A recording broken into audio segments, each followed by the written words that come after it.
All right. Good evening. Good evening. Good evening. Happy Monday to everyone. It is a new week. We are back on The Real Precious. I appreciate everyone for being here. And I'm going to start out with my panelists this evening. I'll start out with my co-host, the actual King Smith. How are you this evening? Hey, I'm doing good. Drizzle, as Christopher Okay. Sterling said I saw in that. the chat. I'm here. I'm good to go. I almost had a rant to serve up to somebody today, but they aren't here, so I'm gonna reserve my rant for a future live stream. All right. Well, it's good to have you. Good to see you, of course, always. Kenny, how are you this evening, sir? I'm doing amazing. Thankful for another day. I'm glad that we're here and I'm ready to go. Let's get it. All right. Thanks so much for being here. Sean, how are you this evening, sir? I'm doing well. I'm doing well. Thank you for having us, and good to see you. And I'm glad I'm not the target of King's rant. Not yet. Not yet. Anyway, right? Right. You know Well, thank you. how it goes. Yes, it could turn any way. So we just ready for it. At least though, we ready for it. Okay. All right, guys. Thank you so much for being here. Tonight's show is sponsored by jecreativehosting.com. So if you guys need a website, you need somebody to host it, definitely go over to jecreativehosting.com. Put in the code of HCM22 and you too can get your website hosted by them. I appreciate you guys for being here. Make sure you hit that like button, subscribe to the channel, definitely hit the notification button. But I want to shout out some people that are in the chat. I see a lot of people stopped by earlier and said did you guys like it? Did you like it? Okay, it's free. It's free to like it, so you can like it. Definitely hit that like button. Jason Nelson says, can't wait. Well, we here now. We in the building now. Tarika says, evening, everyone. Please hit that like button as you come in. Quincy, thank you so much for being here. Q, he says, good evening, good people. King and me in the chat. Not the drizzle. I can't get into the drizzle. I know it's a new movement. Goodness gracious, do we need a new movement? But drizzle to you, Christopher. Tarika's in the chat.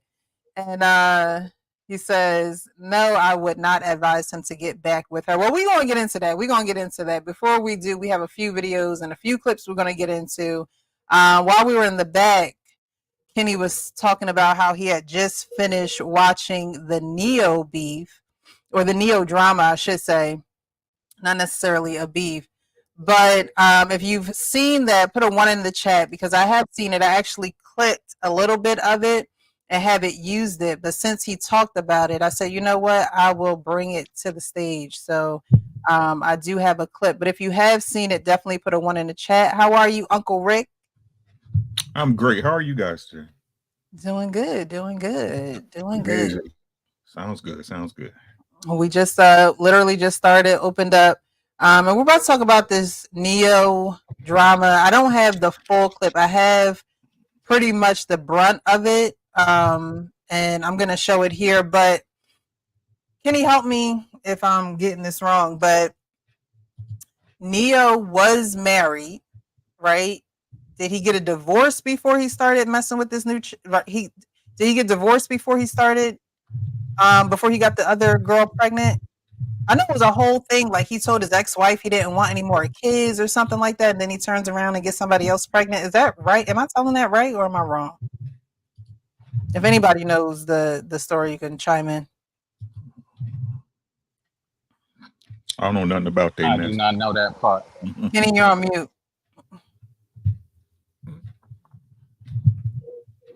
Kenny, you there? All right. Well, while he's collecting his thoughts, I'm gonna. Pardon me. They are divorced. They split. He gave her a lump sum of 1.6. I think it happened in January 26th. Okay, and then he started talking to another woman and got her pregnant, and now they have a child together. That seems to be the case, He has 2 girlfriends. Wasn't that's what I was saying. Wasn't he celebrating having an open relationship or something like that? Yes. That's new. That was the last thing I saw. Yeah. Right. But this woman is not one of the girlfriends he was walking down that street with. This is somebody from the past. Like I said, I believe he was married. He got divorced. and then he got with a woman and then had a baby with her. So they're not married, but they are together in this clip. Like we all said, he was walking down the street with two women. He has an open relationship, at least that mindset at this point in time. So I'm going to play this and we're going to get into it. These people the truth. Oh, shut the fuck up. You don't give a fuck about none of these kids. Do y'all see a fucking picture in his house of a fucking kid? He don't care about these kids. All he care about is doing drugs, drinking alcohol, fucking these hoes. That's what you care about. So let's go. I'm a diddy bop the fuck up out of here. You and your freak off. You can get back to your freak off in a minute. You'll be next. You'll be next. You'll be next. You'll be next. Your stories will be coming out next. He gonna say, my daughter crying. You gotta go. But the hoe gonna stay, huh? The hoe gonna stay? The hoe gonna stay? The hoe gonna stay? The hoe gonna stay? The hoe gonna stay? Come on now. The hoe gonna stay? You're doing a lot. Huh?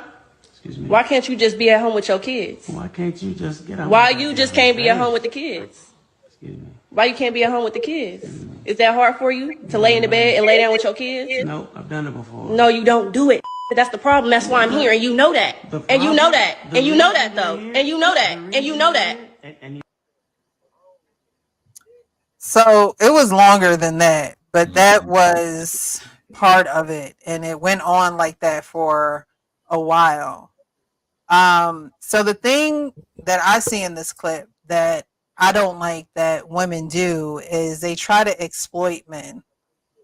And she even used Diddy Bop. She used that terminology. She talked about him liking to drink or do drugs and things like that. Yet she laid down with him and she knew the lifestyle that he was in when she laid down with him. So, like I said, I don't understand why women try to exploit men when they already know what the deal is. What do you guys think about the clip? Kenny, since It's you... disturbing. Okay, disturbing. Sean, you want to elaborate? Not really. It's just can't control your emotion. Another example of a woman not controlling her emotions when she gets triggered Mm-hmm. and using her kids and sabotaging anything in her way to do so, to exploit. There are no innocent parties here. You wed that woman. You made a promise under God, for richer, for poor, for better, for worse, that you would see it through with this woman. He married her? He married her? No, I meant starting with the child's mothers. I mean, his wife to children's mothers, Okay. and the progression of how he got to where he is right now. You married one woman. You broke vows. You didn't do the same for the second woman. You just went raw as law, knocked that one up. Then you progressively got worse. She's mentioning drugs. One, I believe she's trying to make a case for the courts. Just in case anything goes on, she's actively trying to instigate a problem. How long can somebody take someone needling them? He did look high. If you look closely, his eyes was like doing all kind of weird stuff. But what was the outcome that she really wanted? Was it good or bad? Hell hath no fury like a woman scorned. That was written. You saw that in real time. But I'll quote Bob Marley to land a plane. To awaken a woman's love and not be intentional would make you a coward. And cowardice acts get cowardice responses, and then you see things like this play out in public in a bad way. I'll land my plane there. Okay. Oh, okay. Oh, wow. Where do I start? So while everybody was talking, I went and did some digging. Neo was married to someone, not the lady that was in that video, but apparently she was the one that came after the ex-wife and was part of the reason why his ex-wife had filed. So that person in that particular clip at one point was taken into custody towards the end of 2023 for cruelty to children charges after she had reportedly helped her eldest son squabble with a schoolmate, right? So fast forward to now. I would question her intentions as to why she is trying to publicly put something out on Neo, and I believe it's to look at getting some things in her favor with the courts. Now, I'm listening to a girl who got with Neo, likely knowing that he was married, right? Coming after that. So it's like when Kenny said that there's no innocent parties here, it's like, look how you came into the picture, right? So if you expecting this man to be honorable when he didn't come into this thing honorable with you, get out of here, right? I'm glad that she tried to make Neo look like a fool, but what she did was highlight that she is a fool herself. And good job to Neo for keeping calm. I don't think anybody would have blamed him if he decided to not go off on her, but just go off in general. Uncle Rick? Oh, I don't know. I mean, you read what you saw at the end of the day. He knew what he was dealing with, and she knew what she was dealing with. Plain and simple, right? I think she was on tape because she thought she was gonna get him to smack her around. Probably. I mean, that's the only point, right? That's the only point of doing it. The thing is, right? While he plays a big part, right? What more does he owe her if he taking care of his children? What more does he owe her? Right? So it's just messy to me. And I mean, looking at these type of things in these situations, they fine with it. The ladies fine with it when they the center of the attention, right? When they the number one, right? When they get to ride in the passenger seat.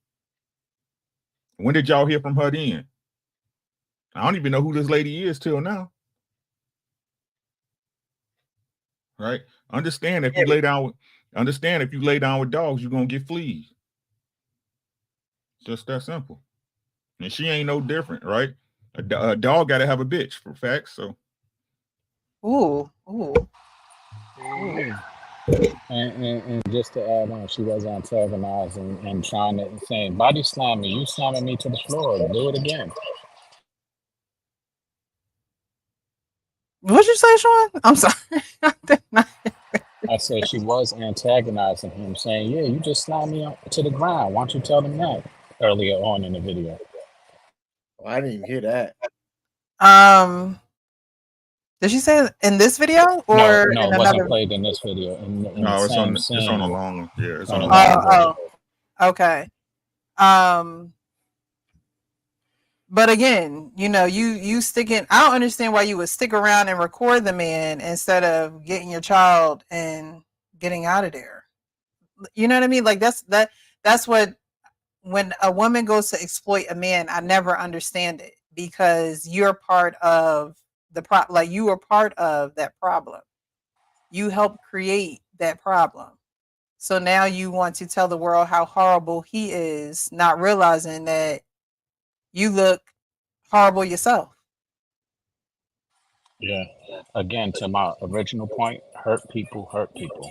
And so it's just another example of somebody hurting somebody who out of control because they was triggered from a traumatizing situation, and they don't know how to control their emotions. And they don't care whether it's their kids that are sacrificed, whether it's another person, whether it's themselves. They just will act out of control. And it's a shame that we have to even see this on anybody's part, male, woman, man, woman. As an adult, it just doesn't make sense. Yeah. The Thank percentage. you. I'm sorry. Thank you, Ty Shadow 1 for the $9.99 super chat. We appreciate the support. Thank you. Go ahead, Kenneth. What were you gonna say? The further that I go over it in my head, she didn't get the result that she wanted. Mm-hmm. And she's doing everything to try to mitigate the damage and also profit off of it, because I can't get it out of my head that you would be on video, trying to instigate something, trying to point out certain things. I don't see any pictures of your kids. You're trying to really bait for something, then you're in its face, which is threatening. And he is keeping his composure, despite me feeling, in my opinion, that he was under, whatever drug of his choice. That's only my opinion, allegedly. It seems that he's been down that road before. And I know he's kicking himself in the butt for actually letting her in. Maybe the kids are there and she has to have access, but maybe he didn't even expect that. And she was like, you know what? I'm gonna launch it tonight and see what comes of it. And It's been worse. I'm gonna go off his stance as, I mean, he knew what was coming. He's been there before with her, obviously.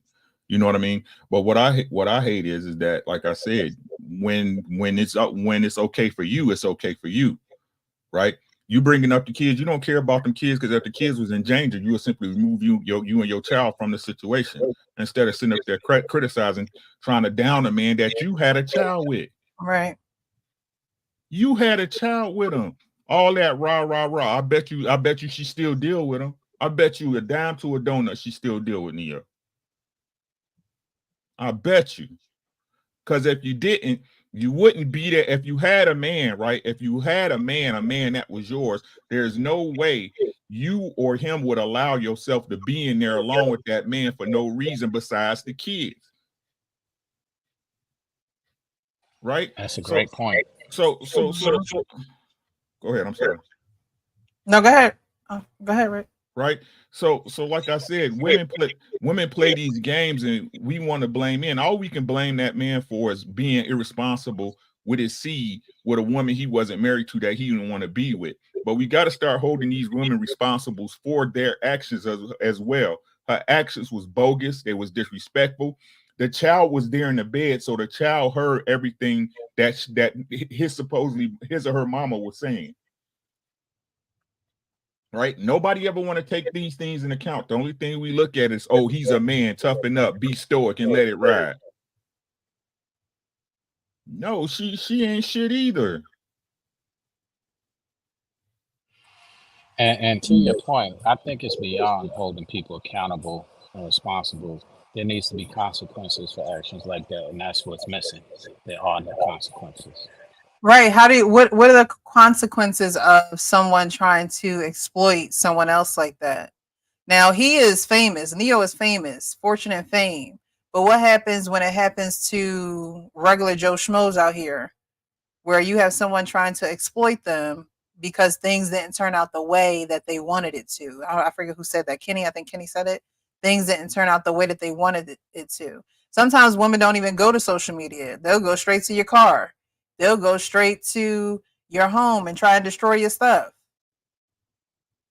They'll call, your family members, or try to send pics and things of you to embarrass you and shame you in public. Yet they never want to talk about their problematic behavior. And dear God, let somebody try to exploit them, and it's deny, deny, deny. I didn't do it. It wasn't me. Yeah. So what do you do when it's the regular Joe Schmo out here? You know what's crazy? I don't want to even seem like I'm dogpiling, but females get away with that a lot. I was on another show, and this woman went up there. She was in IG saying I was a homosexual and I dealt with transsexuals, and she had her troll people come in and they said they had videos. And I said, bring the videos, show proof. Then she went on a show and pushed a lie. And when I challenged her, she said it was getting some type of way, and I called her on her character, and I said, you're a Jezebel. For me saying that, she tried to sick black men on me. What's the recourse for that? I said, I'll hold you to it. You threatened me? I said, no, I'm gonna hold you to it. And guess what? Let's use people like that, just her in a specific case. Mm-hmm. Certain people in life would lead you to a pine box or a prison Mm-hmm.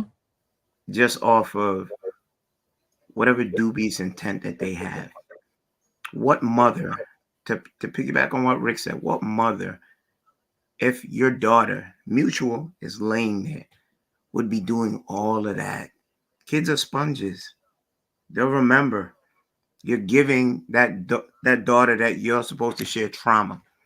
Mm-hmm. Add to that, maybe that's another reason he's staying as calm as possible, hoping that you would stop, then leave. There's so many different ways that we can go with this, but men are not exempt. Anyone that deals within this toxicity, we really have no solid way of checking them because there's nothing benchmark across. Someone could call your name king. You did this to me, and you have to prove your innocence. See, It ain't right. and to delve deeper into that, right? And I blame women for this the same way I blame men for getting a female pregnant, knowing that the child support and family laws are against us, right? Women to do that to a man, knowing exactly how the laws would apply, right? Because the rule of thumb is, right, if there's a domestic violence situation, it's not investigated on site. The man is usually taken away first and foremost, and then they decide who's innocent later, right? So again, we got to stop.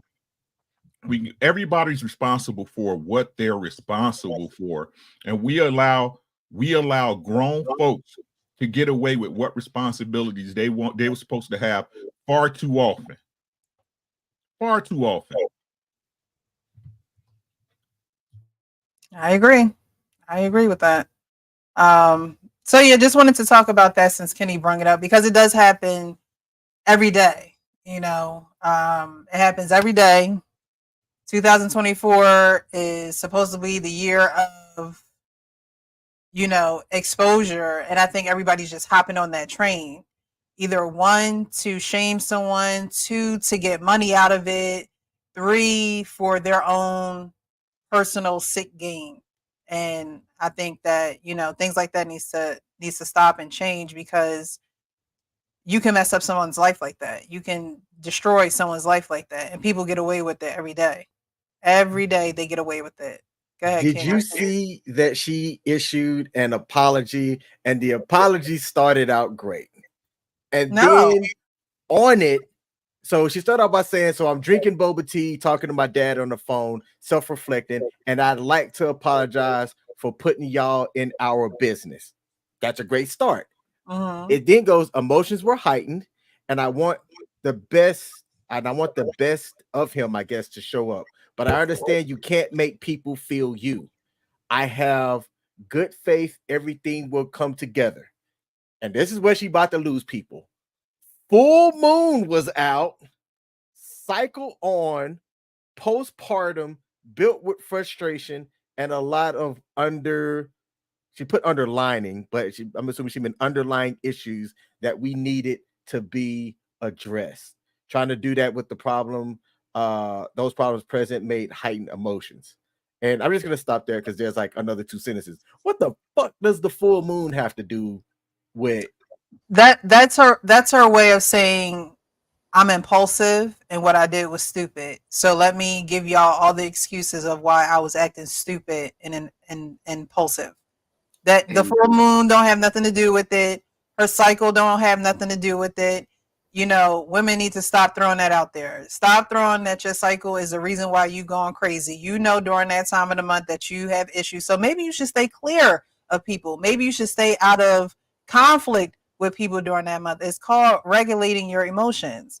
And so all those things that you said that she said in the apology, she started off good, took some accountability, go sister. But then you just took it, you know, pretty much erased everything you said once you gave all the excuses of why you did it. You should have just said I was being impulsive and made a dumb decision to put my business out in the street like that. here's the thing, and she made it safe for herself by throwing in that postpartum psychosis. but she Yeah. wasn't safe. But if you try to attack her after that, it gives her the exit point to say you're attacking someone with a mental issue that they're trying to No, she can't throw deal that with. in there on top of her cycle, on top of the full moon. I can see if she just left it at that and she just said, you know what, I've been dealing with a lot since the baby. And even then, it's like, okay, well, are you going to go get help, or are you just sitting and laying with this thing? Are you just going to allow it to take you instead of you controlling it?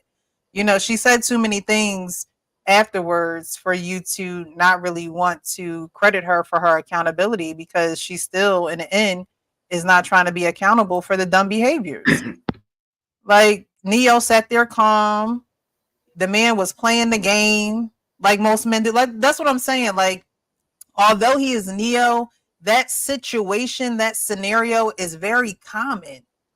Just because he got some money, some coins, don't make him, exempt from the shenanigans that men go through all day, every day. It don't make her any different than the women out here trying to exploit men and get money from it. That actually makes her more of a victim. Thing. It's the same old stories. So she should have just said that I'm impulsive. Being postpartum has me making decisions that I need to go get help for, instead of trying to come to the internet and bleed on people that didn't cut me. That's it. See, And that's all. you would get away with it because you're a female. Us as men that be dogpiling, we'd be shamed for doing it. Bruh. Am I wrong, Uncle Rick? No, I'm agreeing. You speaking facts, bro. We get clowned. We get clowned and canceled. Let me use a big word. We be besmirched. Yes, definitely, sir. Yes. You are a gentleman and a scholar, sir. Yeah. Reverse those characters. Neil doing what she did and vice versa. Reverse that. And let's just play that out.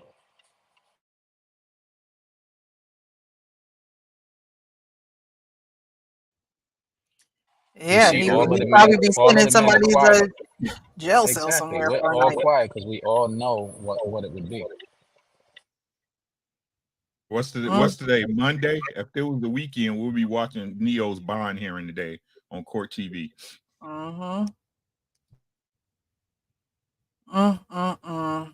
Jason says it's worse because he can't react like a normal dude. I actually commend him for the way that he reacted. I always say you can't fight fire with fire all the time. If he was going back at her like Ricky said, he would be in jail, and we would be reading how much it would cost for him to get out of jail. If he was acting the way she was acting. She had her fingers all up in his face, calling him out of his name. There is a such thing as fighting fair. Nobody fights fair anymore. There is no, I'm mad, you're mad, but I'm not going to call you out your name. I'm not going to disrespect you. I'm not going to take it there.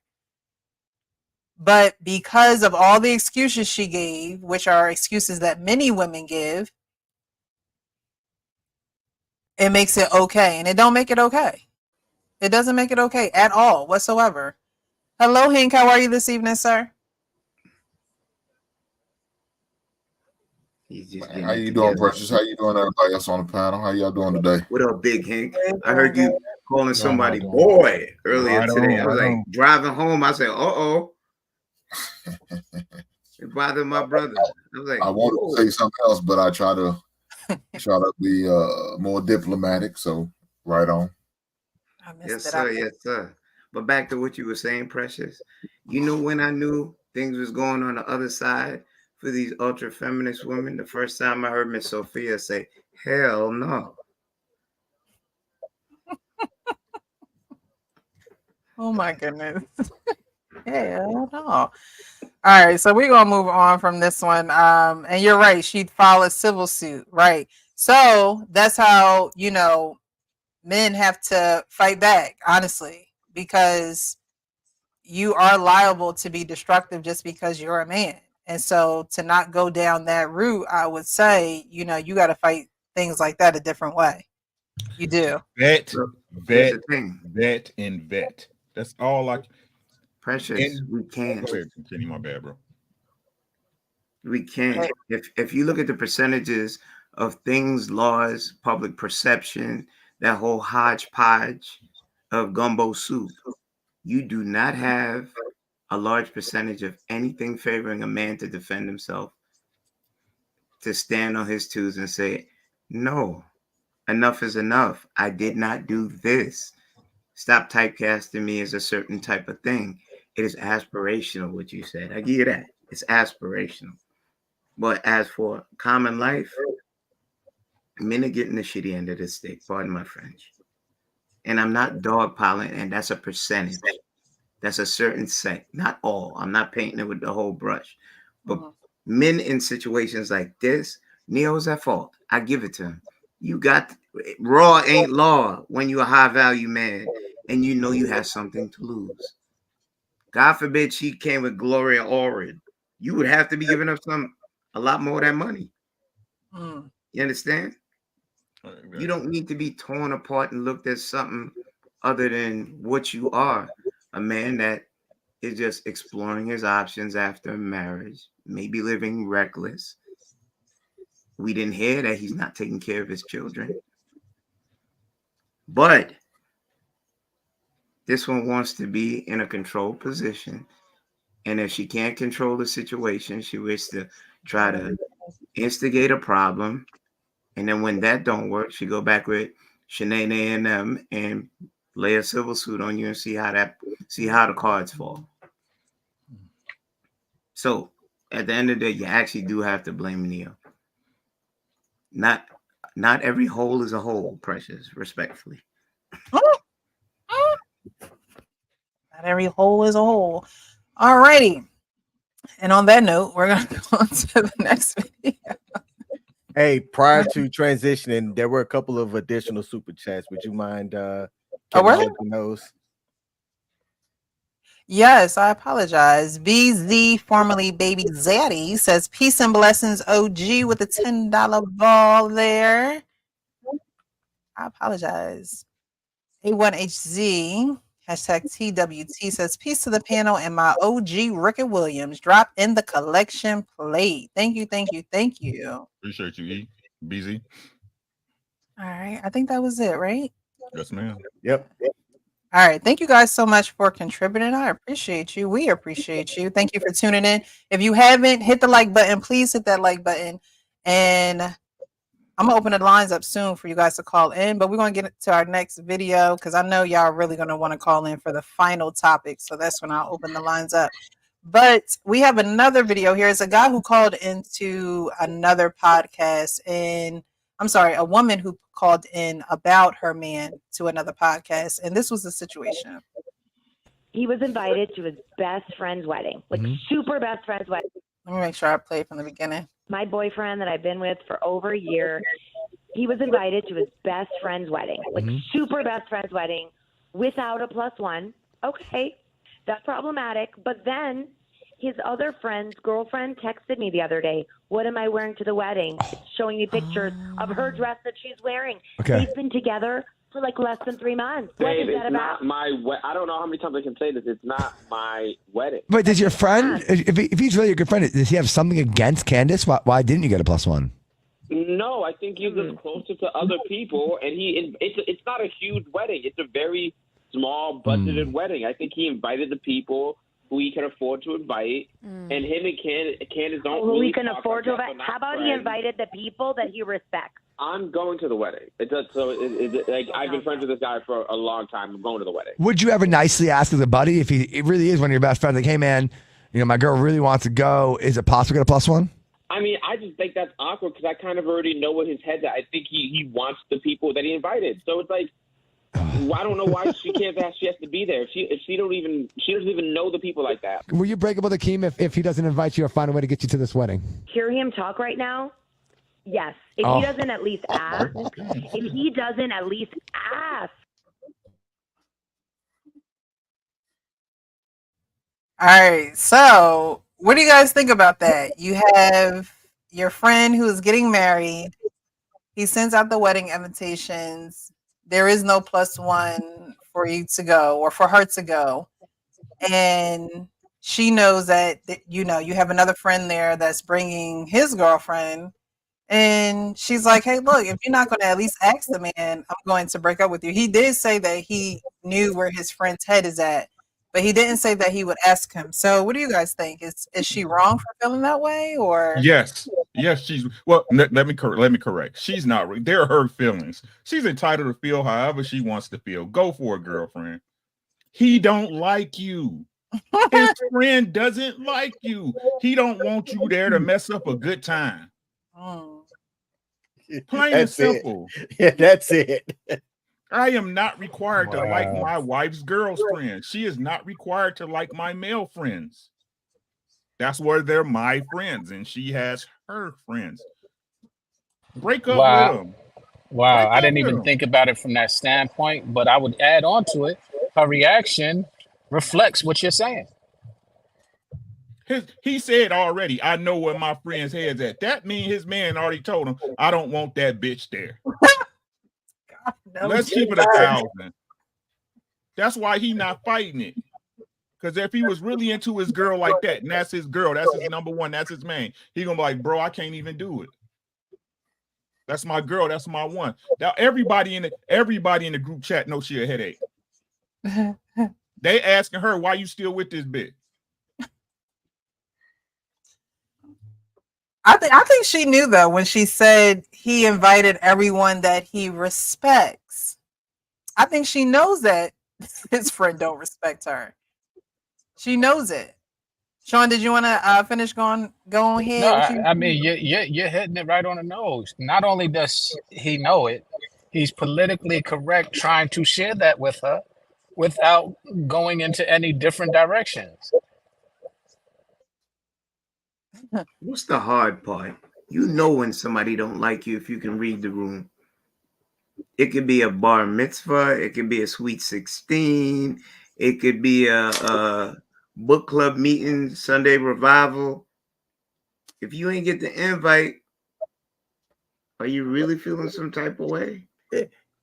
People don't want to accept it right now. I'm going to use this person because they're a celebrity and their story was just recently, out on certain spaces. But Amanda Seales, she talked about how she was at a party and got disinvited from the party by Issa Rae's assistant or something like that. And instead of just being like, you know what, I'm not going to try to go up in this party because I'm not wanted here, right? She tried to bulldog her way into getting back in by going around this assistant, and then had an issue when the assistant came back and was like, no, you need to leave. I'm getting security. Get your ass out, right? Why are you trying to go somewhere that you're not wanted? I'll never understand people that act that way. Yeah, it's funny that you bring that up. And I try to stay away from bashing my Caribbean sisters, Grenada, Spice Island all day. But as you listen to the show, there was more than one occasion where it was problematic, and she pointed it out. And she's had a plethora of places that she went where she was not wanted. And at what point do you look in the mirror and say, is it something about my behavior and something about me that causes this thing to habitually happen? And I've yet to hear an intelligent Black woman, highly talented as she is, to take the bare minimums and say, you know what, I need to do a lot more work on me. That question would never come up, Kenny. Not everybody can hate me. And I always felt a certain type of way because there was a certain doctor that she put a jacket on, that she never apologized to him as for him being a sexual predator. And it may have went by in words, but as loud as the offense should be, as loud as the apology, and she never got there. So I let that simmer, but I kept it in my head. But I'm watching at all the things that she's got into. She got into stuff with Wale. You're in problems with security. You're in problems with Issa Rae, who's never had a problem with anyone before.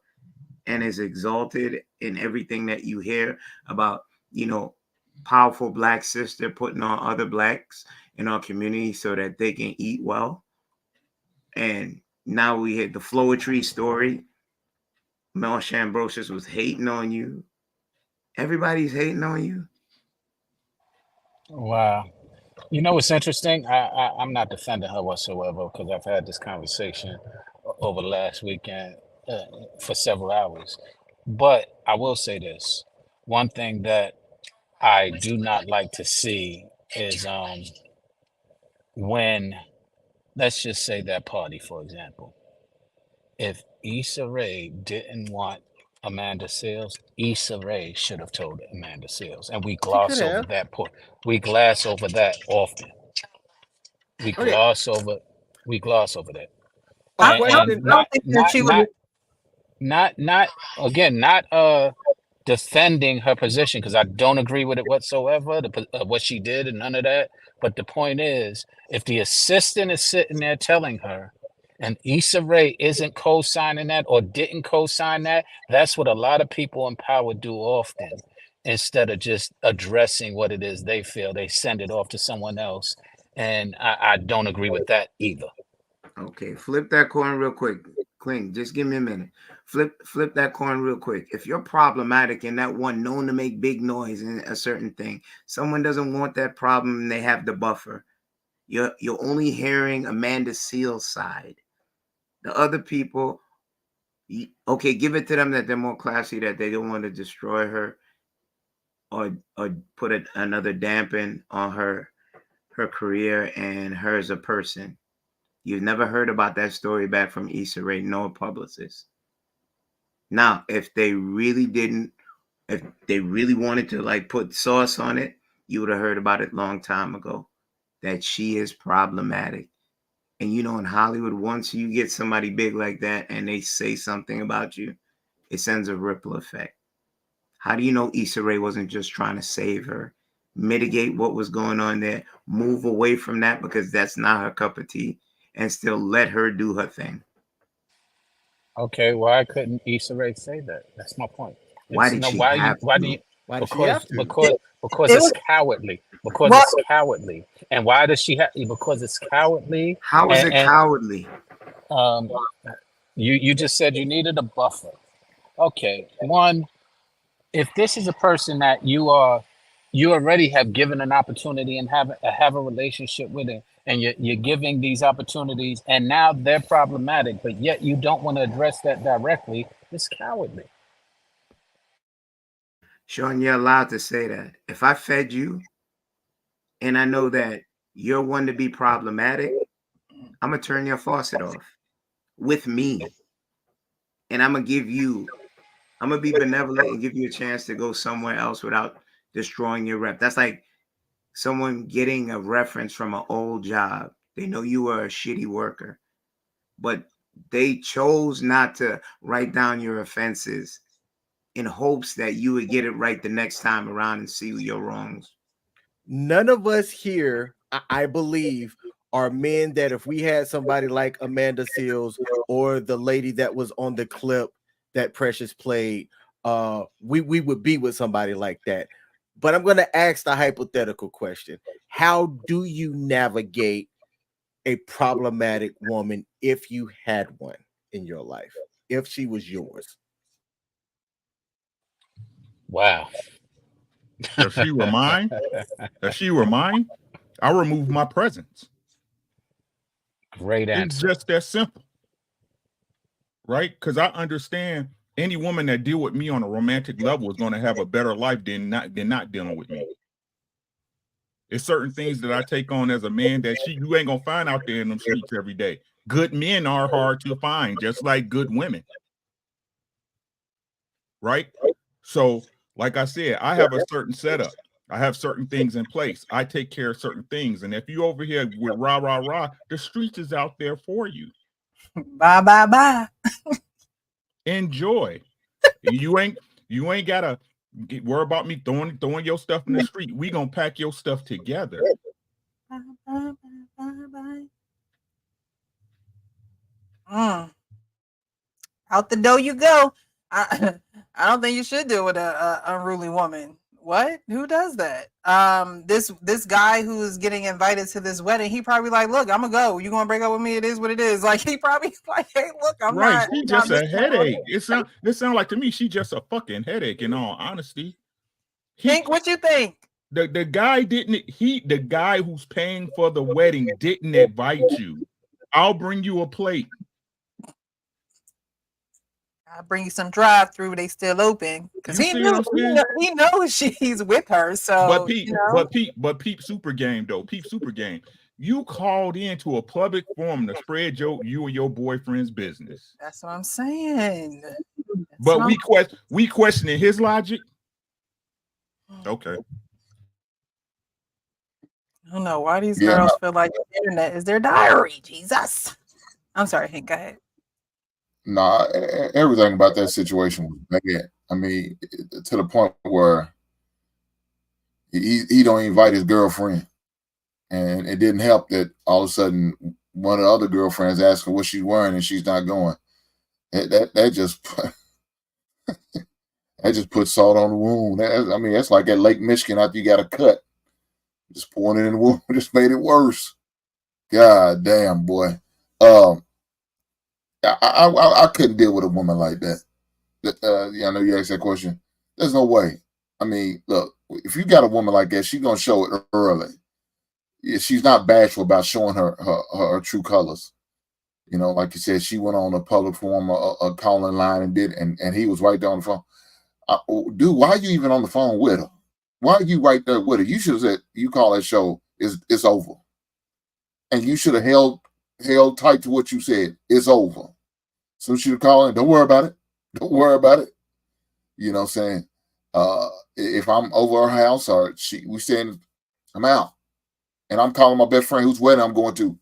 Man, let me sleep on your couch for a couple days. You know what it is. She found out, but she wasn't getting invited to the party. I just need a couple days so I get some shit together. And then I'll be out. Can you help a brother out? You know what I'm saying? If that's your good friend, he said, man, yeah. Matter of fact, you go and stay in the guest bedroom. The kids are out of town this week, so go and stay there. Yeah. You don't deal with somebody like that. You don't. And the fact that she went and told it on public, that nothing about that's okay. That's why I say all the time, I don't want everybody in me and my wife's business. Why? Why does everybody get the opportunity to put their hand in my stool? That's the bullshit I'm talking about. Hell no. And she, I guess I got to give her credit. She went to an unbiased place because, they have no ties to nobody on that radio station. But to do that and now everybody in the world knows it, the friend going to know it. And guess what? He probably going to say, man, you know what this bitch did? She called into the radio station, our podcast, and just aired all our business out there. And he probably told her, you probably don't need to be with her. That's I told you a long time ago. But you thought that ass was good. You thought it was going to get better. No, I don't. Your friends don't like her. You probably really don't like her, but you ain't ain't got no the girl. Hey, Hank, the girl who called her definitely don't like her. Oh yeah, she did that shit on purpose. She did and sent a picture of her. Yeah, she flexed on her ass. She big flexed on her ass. She said, look at my dress. What do you think about what you wearing? Oh, you ain't going. She gave it an evil villain laugh too before she hung up the phone. Yeah. It was all the way bad all the way around. So I'm gonna leave it there. Yeah, she I don't know. I think sometimes women just don't pick up on certain things. It's like, did you need this to break up with this man, or should y'all have broken up way before this? You know what I mean? Like, I think somebody had put it in the chat, like she was waiting for this moment or something like that. I mean, I thought. I'm sorry, my apologies. Jason said, I feel like the girl wanted to give him the ultimatum for a long time, and I believe it's true to like you can hear the frustration in her voice, the tension, like it's almost like a buildup. And when you do things like this, you want to expose him. You want to say how, the other friends are going. And if he doesn't invite you, then, you're gonna break up with him. You probably should have did that a while ago because y'all probably aren't compatible. I mean, if your friend know that you're with someone and he don't put you down for a +1, you have to know that man don't. It's not about the money and the tight knit. Men do for who they want to do for, and he made sure that there was no way that he was doing for your girlfriend. he made sure of that. So, I think things like this, women have to get to a point where, and men, because, he could have broke up with her at any given time, but of course, free poom poom is there. It's probably in-house, But at this point, it's like, I just don't, look, if you want to leave, go ahead. You could leave, I think men will be all right if you say you want to leave. I don't think he'll be sitting there crying and in the dumps. Weddings one of the best places to meet available women. Just saying. Okay.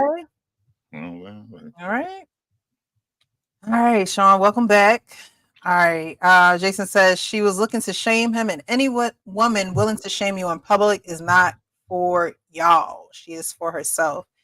I agree. I appreciate that, and I agree as well. Frenchie K says we sure do, Precious.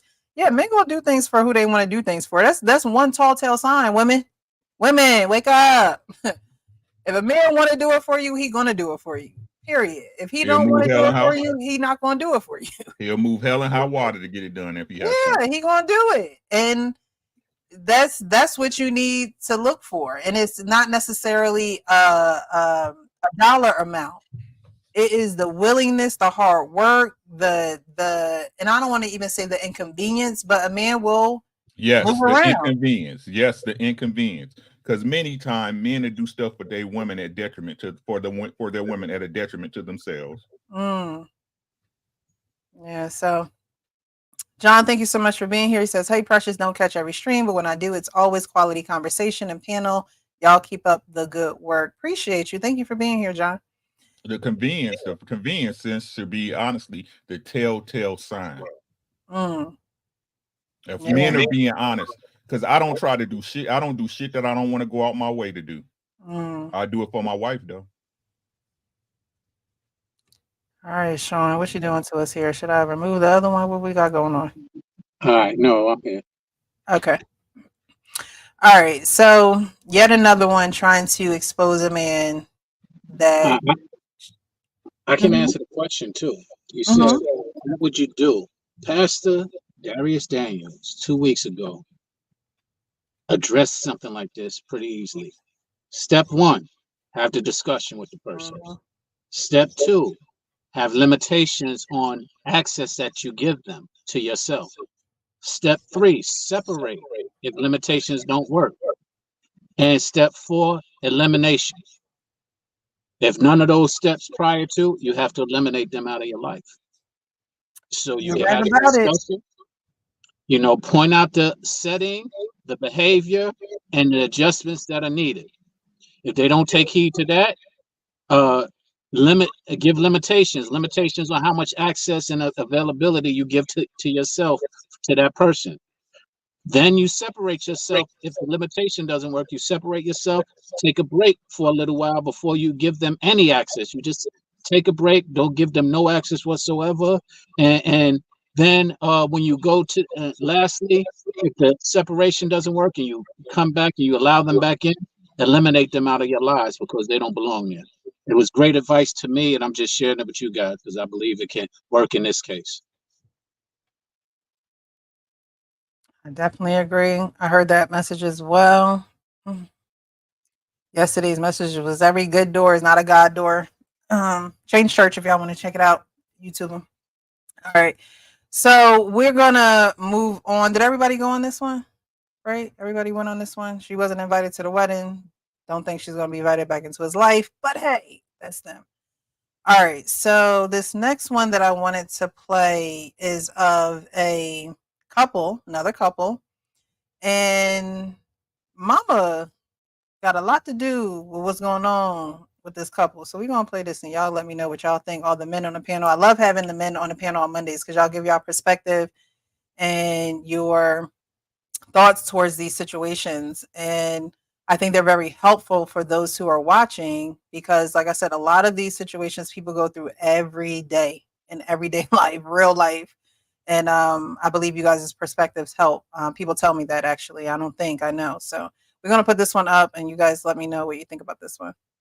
I'm confused. Like, So what's wrong with boundaries? Hold on there. relationship with mine. I'm confused. Like, So what's wrong with boundaries? I mean, what do you mean by boundaries? 'Cause I'm confused. Can you make it make uncomfortable. sense? I'm uncomfortable. It's really making me How? It's my uncomfortable. mom. It is your mom. But she doesn't know boundaries. Tyler, what don't you understand? Okay, so can you? All right, so I'm gonna give you an example. So if we was to go on vacation or I do don't want to anything hear no together, example. What I'm about just how I saying. feel? So it's your mom over me. You don't care about how I feel? It's a great balance between the both. But it's always you. But it's gonna be my mom too. Miss My mom. Audrey, ma'am. Mom. Excuse Mom, me. shit, don't go, please. Audrey, Please. Tyler, All right. shut up.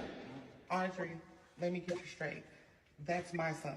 I don't know how you grew up or whoever raised you, but that's mine, okay? And that's what I need you to understand. It has nothing to do with you. My boundaries, you saying that I go in your stuff, no, I'm cleaning it because you're nasty. Tyler, I told you you could have did better a long time ago. I love her though. No, you Mom. don't. You I don't do, know I really- I what do you love her. couldn't possibly know what love is, Tyler. She's only with you for your money. No, I'm not. Yes, you are. Mom, What do you chill, do? bro. What do you do for a living? You do I nothing. have an online You just want to business. sit here and be I have an cute. online business. But what money does it make? It It's makes Tyler's it money. makes money. No, It it's makes Tyler's money. It's we were not your having money. who asked you to It's come in not. here? No one asked me. My son pays bills here. You don't pay bills, sweetie. Mom, You Okay. don't pay Hey, bills. Mom, You Mom, pay Mom, no Mom. bills So here. are you gonna can't be let her disrespecting talk her. I to me can like talk to that? her You anyway. can't- I you please can't do because that. guess what? You came from me, Tyler. No, I'm This saying is though, come on, you can't be this disrespectful. is way too uncomfortable. You can't be disrespectful. You know what, Tyler? This is my lady. uncomfortable. You can't be doing it. It's That's too much. Audrey.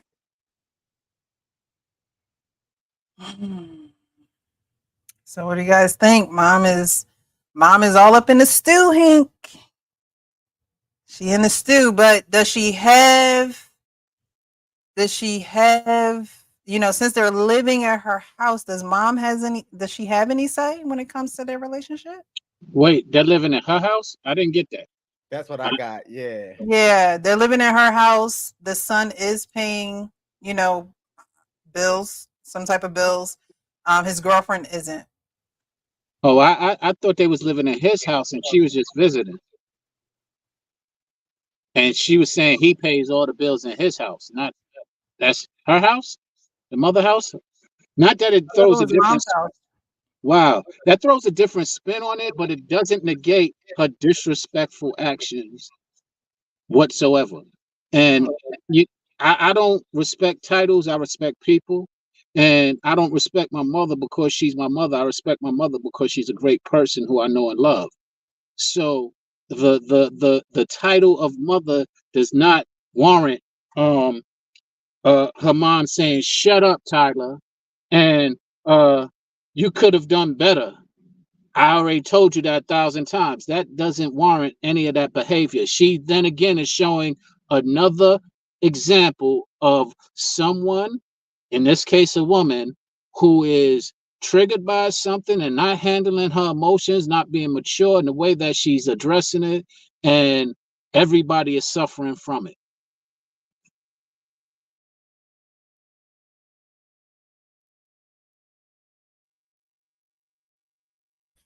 I was trying to give y'all room because that's a whole hodgepodge. Another one. You're living under your mom's roof, say you're paying bills. You're paying your own bills. I think mom is overstepping her bounds, but you got to be man enough to be out that house because I'm not thinking that's the first occurrence of her and your woman getting into it. It just hit a certain height, and then that's on video. Nasty, clean, up, down, left, right. That's his life to live, not yours. He'll make his decision. If it's a wrong one, he'll take his licks, lick his wounds, then figure it out. Every mom I would say every good mom is a nurturer, but there's a certain bound that has to be respected, and she doesn't see him as her a man. She sees him as her little boy. He's mine. Yeah, he came from you, but at a certain point in time, you have to respect his decisions as a man. And I felt she walked all over him, told him shut up, let him talk to his girl. I mean, she talked to his girl like she ain't had no regard for her, and she's openly showing, I don't like you. You're nasty. You're this. You're that. You don't have a job, and this that. I'm like, you're too intertwined in your son's happiness. If he takes his lumps, he takes his lumps. But he said what he said. I love her.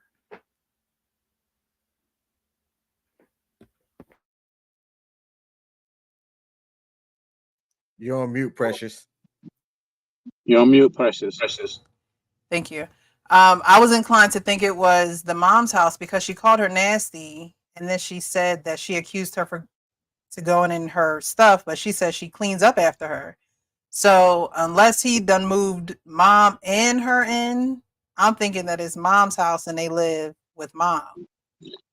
And the funny thing is, I'm sorry, it doesn't negate the actions because she could have simply have asked them to leave because she couldn't deal with any of that stuff instead of sitting there trying to cover for her son and baby him and give him no, ask him to leave, ask him, brother, son, I just can't, I don't mind you, but I can't take you and your spouse.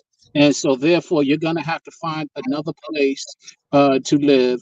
And all of this could have been avoided, but she's embracing behavior that she don't like from him and putting it and highlighting the things that trigger her from her.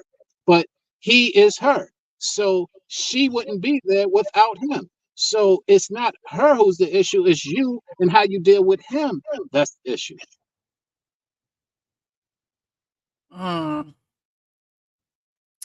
Yeah, mom. I mean, shoot, move out. Who hasn't gone on this, King?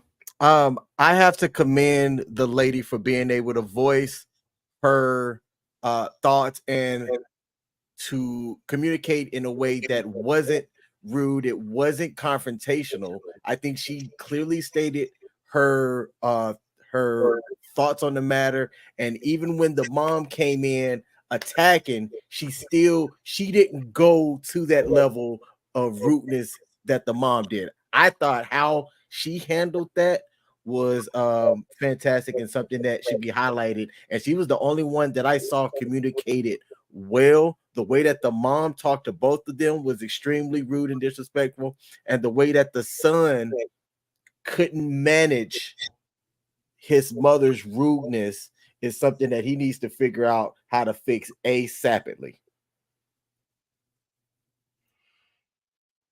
Right? No, he Look, don't. I don't know, man. That's crazy. Why not? Hold on, hey Rick, why not? He don't have to learn to manage her rudeness. She can choose to be rude if he wants. But if that's her house, he needs to separate himself from her. See, the only reason a lot of people are able to get away with stuff that they get away with is because other people because you depend on that person. Leverage. Right? If he was a man in his own house, it wouldn't matter what a goddamn thing his mother said. Mom, you can leave. You can leave. He got to take that talk because he's not an independent man. This is what we say as a man. You bring your woman into your space, right? Not your mama's space, not her space, into your space. He's not paying his bills. He's paying his mama's bills. Did you hear what I said? Right? So again, the dynamic is all fucked up from get up. True. Right? We supposed to be men. Okay. We supposed to be men. Why do you have your girl in this uncomfortable ass position? Because y'all was forced to be like that because either she didn't have her stuff together and she trusted you to get it together, or you don't have your stuff together and you told her you was gonna get it together. Right? Because otherwise they'll be in their own one bedroom somewhere. Facts? Facts. It's on facts.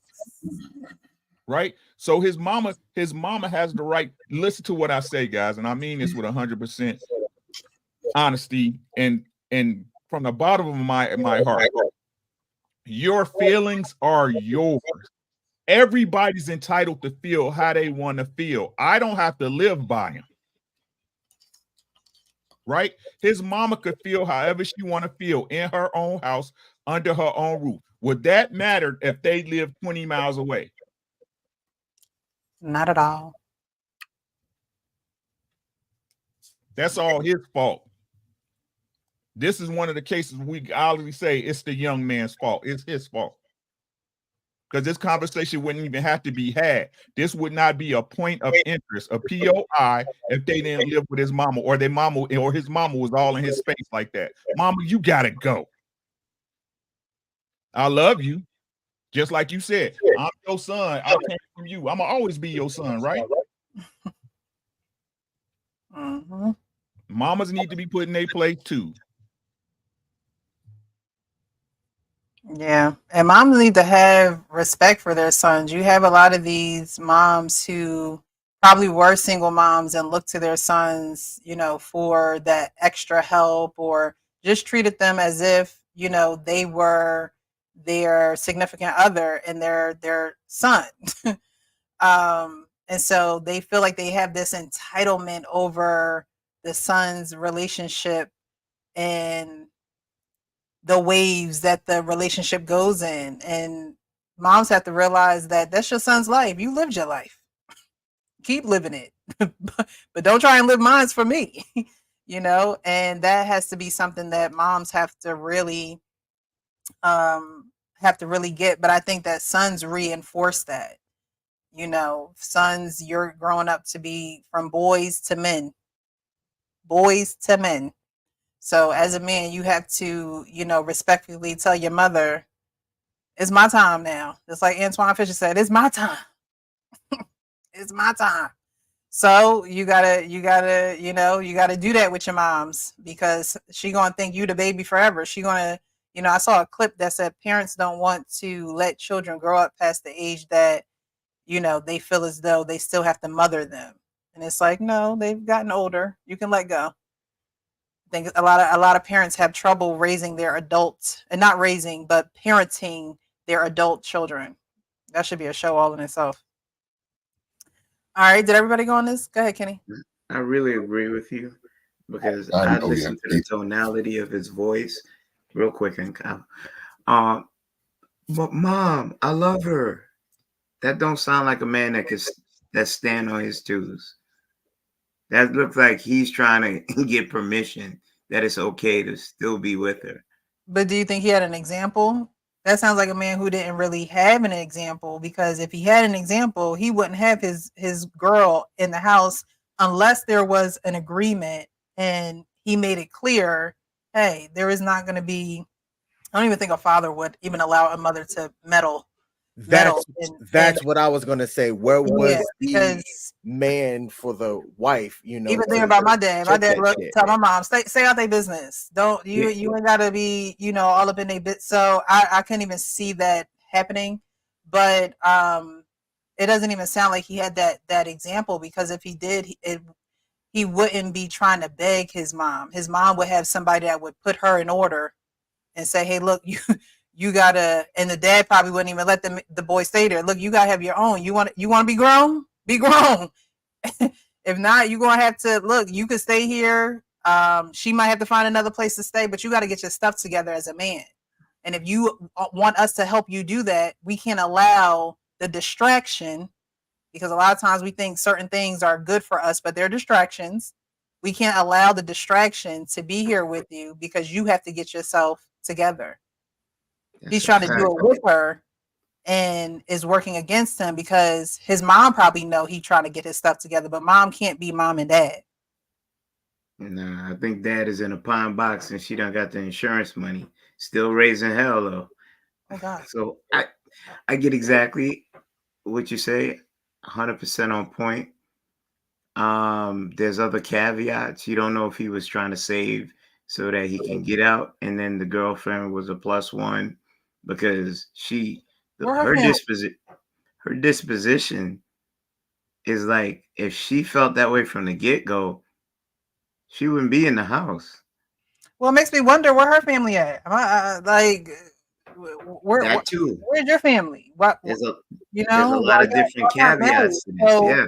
why would your family just allow you to go live with this guy unless you just left home or don't want to go back to your family? But that's another caveat in this. It's like, where's your family at? Go ahead, Hank. Yeah, there's a lot of issues with the situation, but I'm gonna first start with the man because that woman, that mother, knows a whole lot of information she shouldn't be knowing. That's a problem because that boy's been spewing his goddamn guts to his mama. Probably been nagging to her just because they like best friends, and so that's what they do. They sit on the goddamn stoop on the milk carton crate and just talk shit about other people in the family or in the neighborhood or in their circle. So he probably went and vented to her about his girlfriend. Yes, she's not doing this. She's only making this amount of money. I'm sick of this, paying all the bills myself. He's probably that. He's probably want to be a 50-50 dude. And she ain't really providing much. She's probably only providing maybe 25 to 30%. And he wanted to do at least 50, and it's not going that well. So he started going to the mama. Mom, you think we could move in for a couple months, you know what I'm saying, till we get ourselves on our feet, till we get our own apartment? And she probably told him then, yeah, I wouldn't, like she said, I told you to leave a long time ago. But he didn't listen. Like I said, man, but look at her, man. Some of these dudes fall for some good ass. Now, she don't look like she can cook. I'm just saying, I could be totally off. She don't look like she can cook.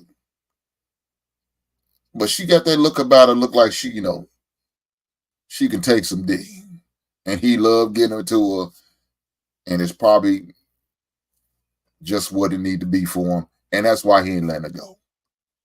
She got his nose wide open. Yeah, she can't cook. She can't cook for shit.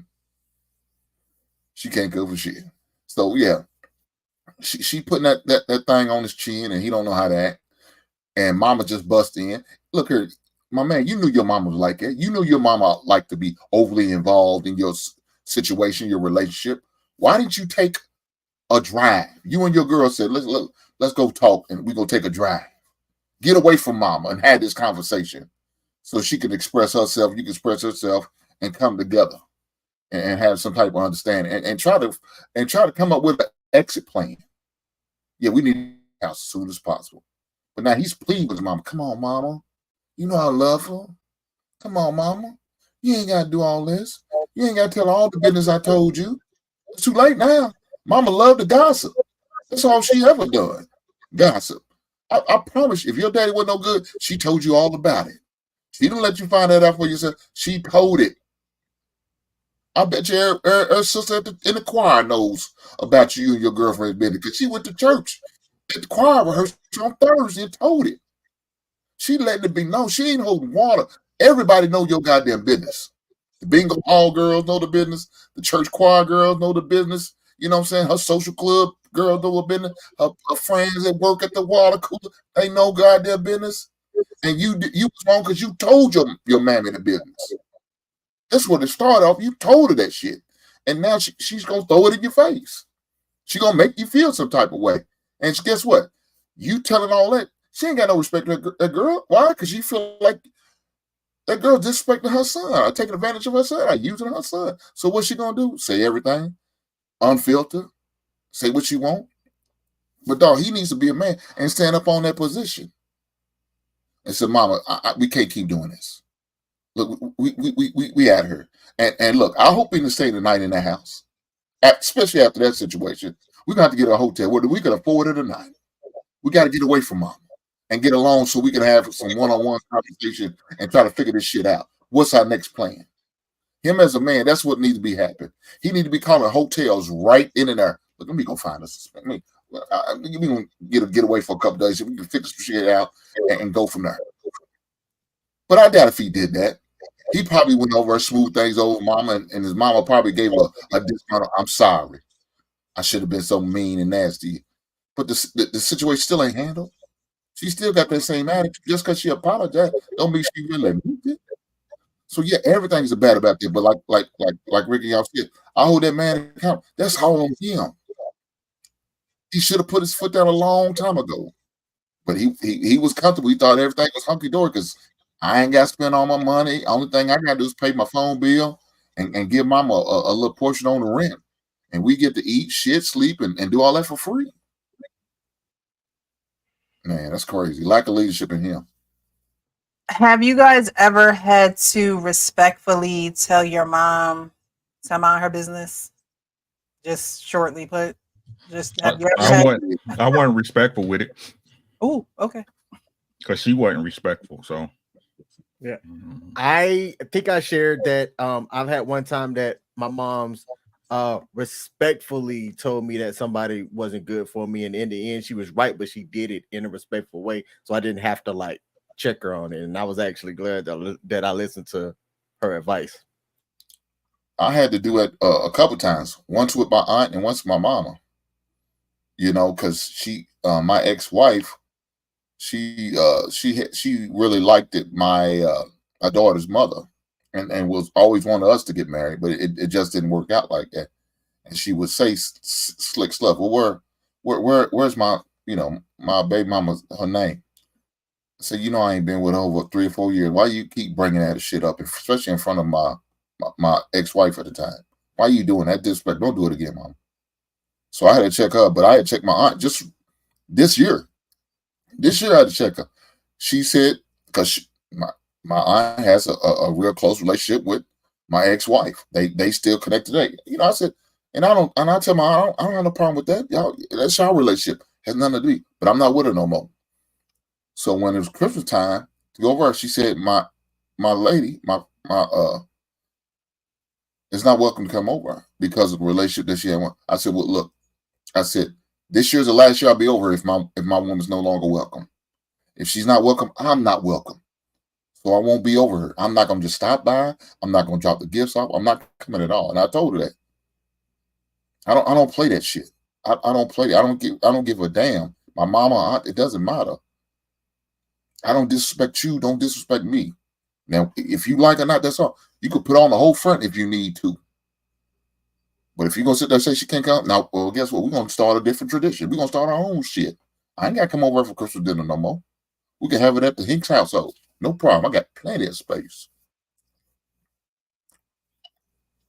Wow. She tried to say you wasn't invited to the wedding like the girl in the friend. No, I'm just kidding. But again, these things happen in real life, and you have to be able to handle the situations. And I don't think that respectfully telling someone that they need to, adhere to your boundaries, or that they need to, let things go, or let the past be the past, or just keep their business, because that's not your business no more, right? You're not with them no more. So, that's not your business. But if they're not welcoming you and who you're with, then I would agree. I mean, family, you born into family, but sometimes family you got to separate and put some distance in between, because they don't know how to, they do not know how to respect boundaries sometimes, and you have to continue to let them know that you're not allowing this boundary to be crossed, because it's not good for your well-being or your significant others, and that's what the priority is. Sean, did you want to weigh in on this? Are you there? Yeah, I'm here. Okay. Yeah, you asked a question. Have we ever checked? Absolutely. I've checked mothers, brothers, sisters. I don't got no sister, but friends, enemies. I check myself. So yes, I have, and I tried not to make it disrespectful. But do I address it? Absolutely.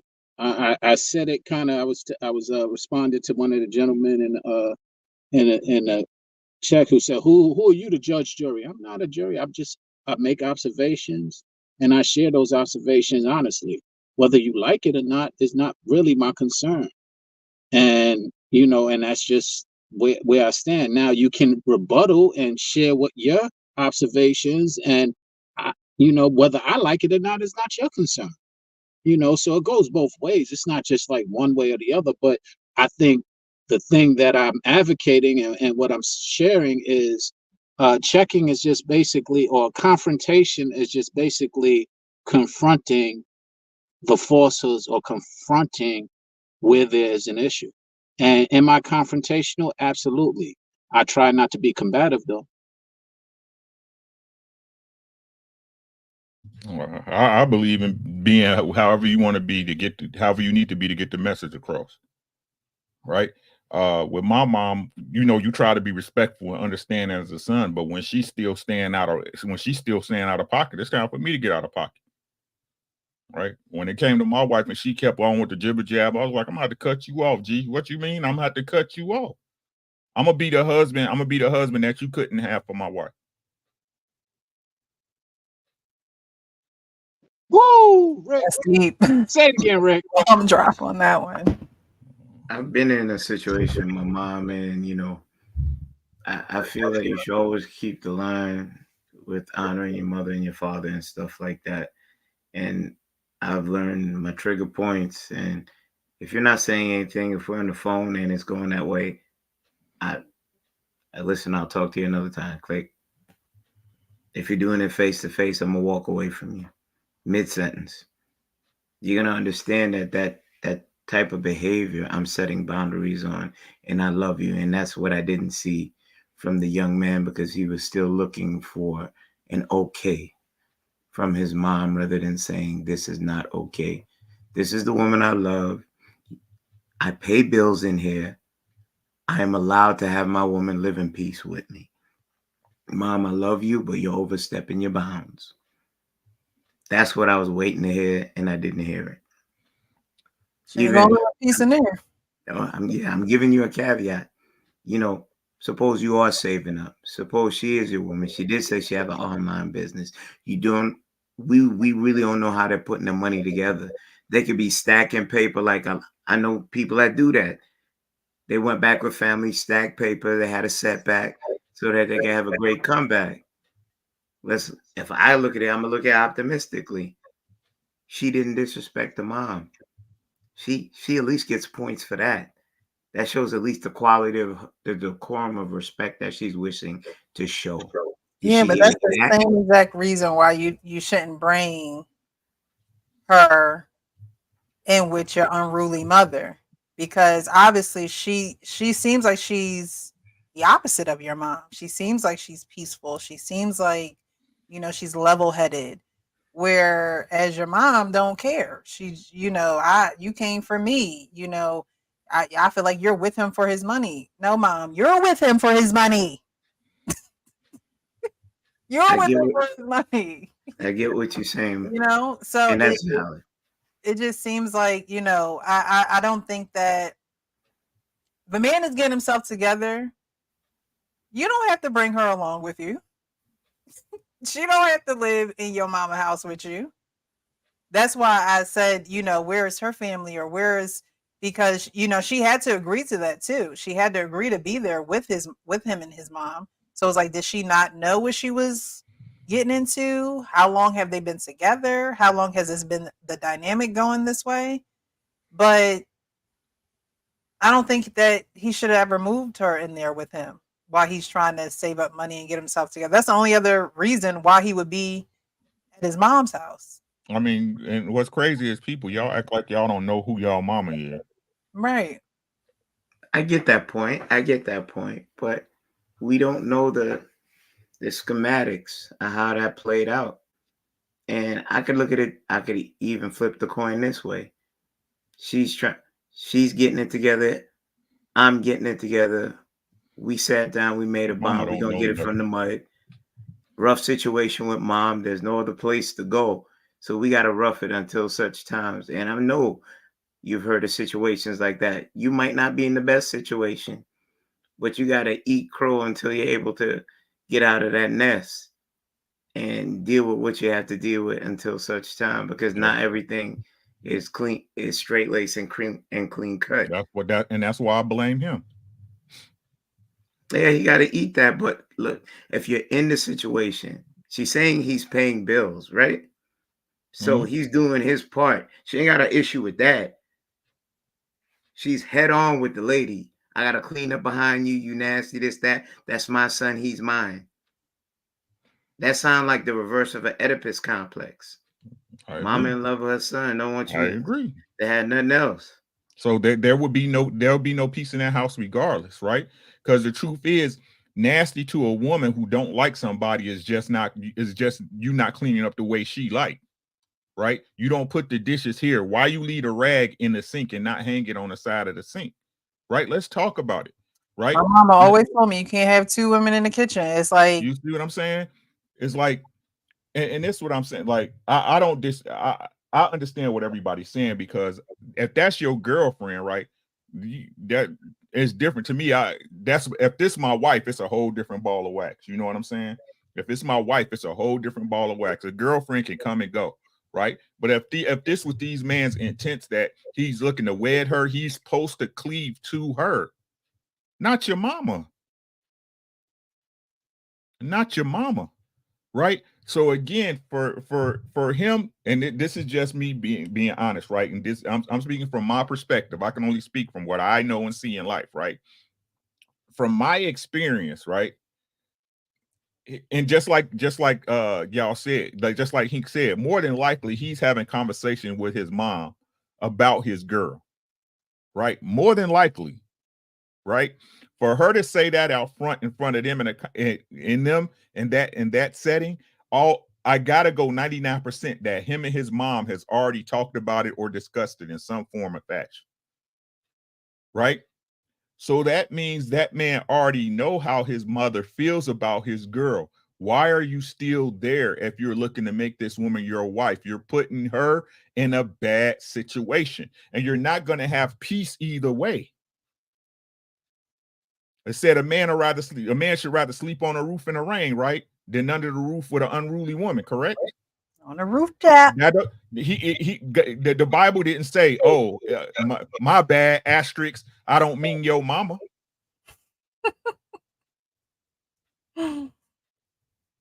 That your mother is exempt. Your mother a woman too. That's all I'm saying. Once we become adults, right? And again, like I said, the only reason that young man is taking that abuse and his girlfriend is because more than likely that man depends on his mother for something. Shelter.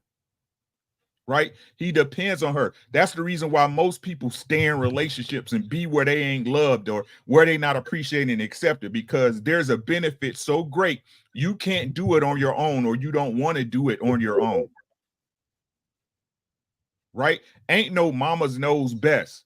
If your mama knew better, she'd have gave you a different daddy.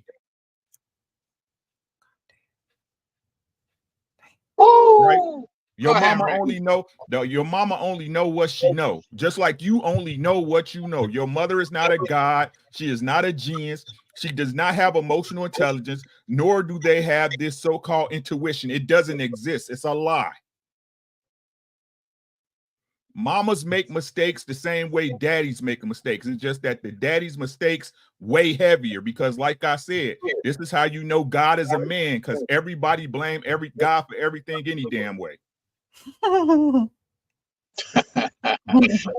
know what's interesting about? I'm gonna tap into what he was saying as well. We said that they was in there trying to get things together. They might have been putting things together. Well, as a man, realize this: part of putting or getting things together is helping mom get together, because it's obvious you don't got it together. And as a man, he should be able to address that with her so that she can as well get it together. And maybe they need to financially get it together, but according to how she was addressing things, she need to mentally get it together. And he, as a man, her son or what have you, needs to be able to address that with her, and possibly they all can get it together collectively.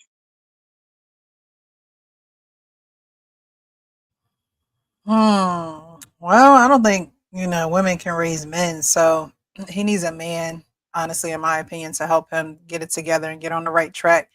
Because if he stays on the track that his mother has him on, he's never going to have peace, and he's never going to attract someone who is settled, because he's going to always be attracted to that motherly, the motherly form of, you need to do this, you need to do this, you need to do this, I need you to do this, you need to fill this out, you need to, he's going to be attracted to that if he continues, honestly, in my opinion, to be under his mother's tutelage. I think he needs to be under a man. If he's trying to get his stuff together, he needs a man to help him map out a plan. Because with mom, it's just, you here so you could pay, help me pay bills. While you living here, you're going to pay bills.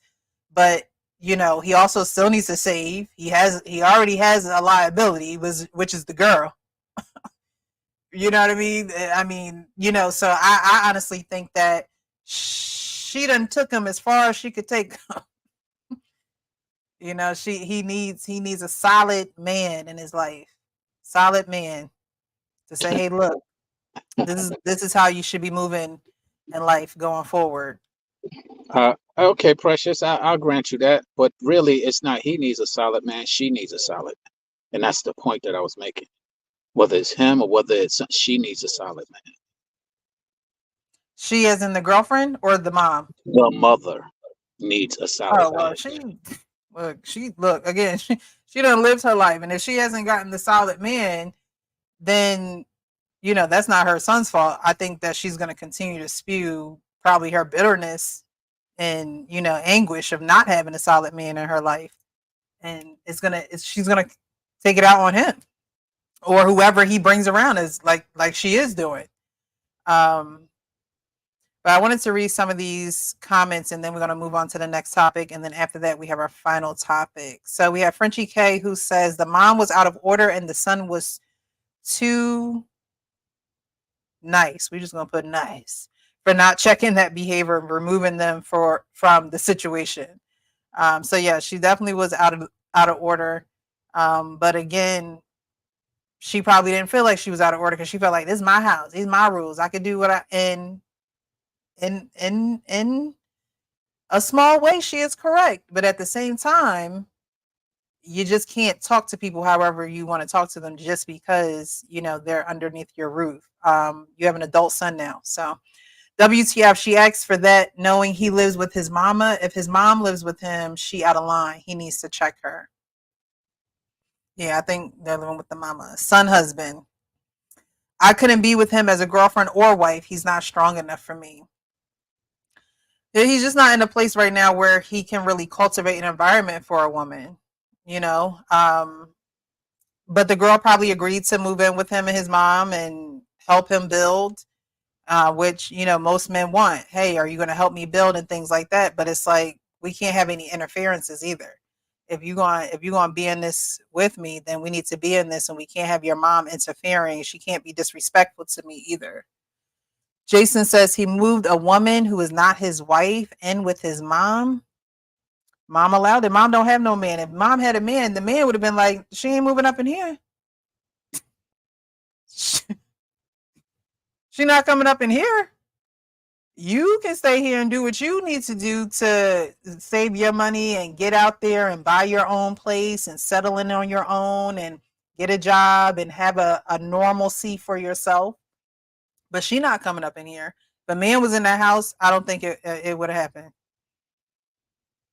Andre says, you don't respect titles. Don't take this dude anywhere. As Sean, it's not your job to judge, jury, and executioner. I think you addressed that already, though. A Rose from Rebel Podcast says, true, Kenny, his mom doesn't view him as a man. Yeah, not a man that anybody else can have, child. Even that loan is cringe. He came from me as if she owns him for life. Right. Okay. Mom is tired of her son being used, but they shouldn't be living there if that's the case. All right, we're going to move on to this next topic because it's of a young man, and he actually is not, something his mother said rubbed him the wrong way. And I wanted to play this for you guys because I wonder if other men feel this way. I wonder if this is something that men do feel at some point in their life, but they may not have heard what his mom said to him. So let me play it so y'all can hear it and then come to your conclusions. Pulled me aside. I was having an argument with my stepdad, and I went to my mom looking for support, and I asked her to support me. I was like, do you love me? Right? Do you love me, or do you love dad more? And she looked at me and she was like, of course I love your dad more than I love you, because you're my son. I have to love you. You were born to me. I must love you, but it's a choice to love your dad. So I have to love him more because it's a choice. And for me, I will never forget that conversation. I'll never forget the look on my mom's face. It was so simple and so academic and so clear to her. And it's never been something I could ever actually accept. And even now, as a husband and a father myself, I don't understand how that was logically sound to her. I don't know how you could ever actually prioritize who you love.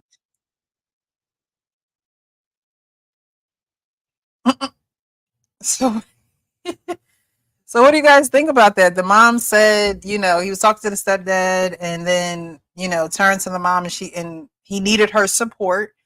And, to get to the bottom of it, he goes, Mom, do you love me? You know what I mean? If you love me, support me. Do you love me? And she goes, well, I love your dad more. Wow. He logically said it. Biblically, there are things that lean towards that. And quite frankly, he was in his feelings. And if that's how if that's what his mother should be doing, she should be loving her husband more than her child. Of course, her child is unconditional. That love you don't remove that.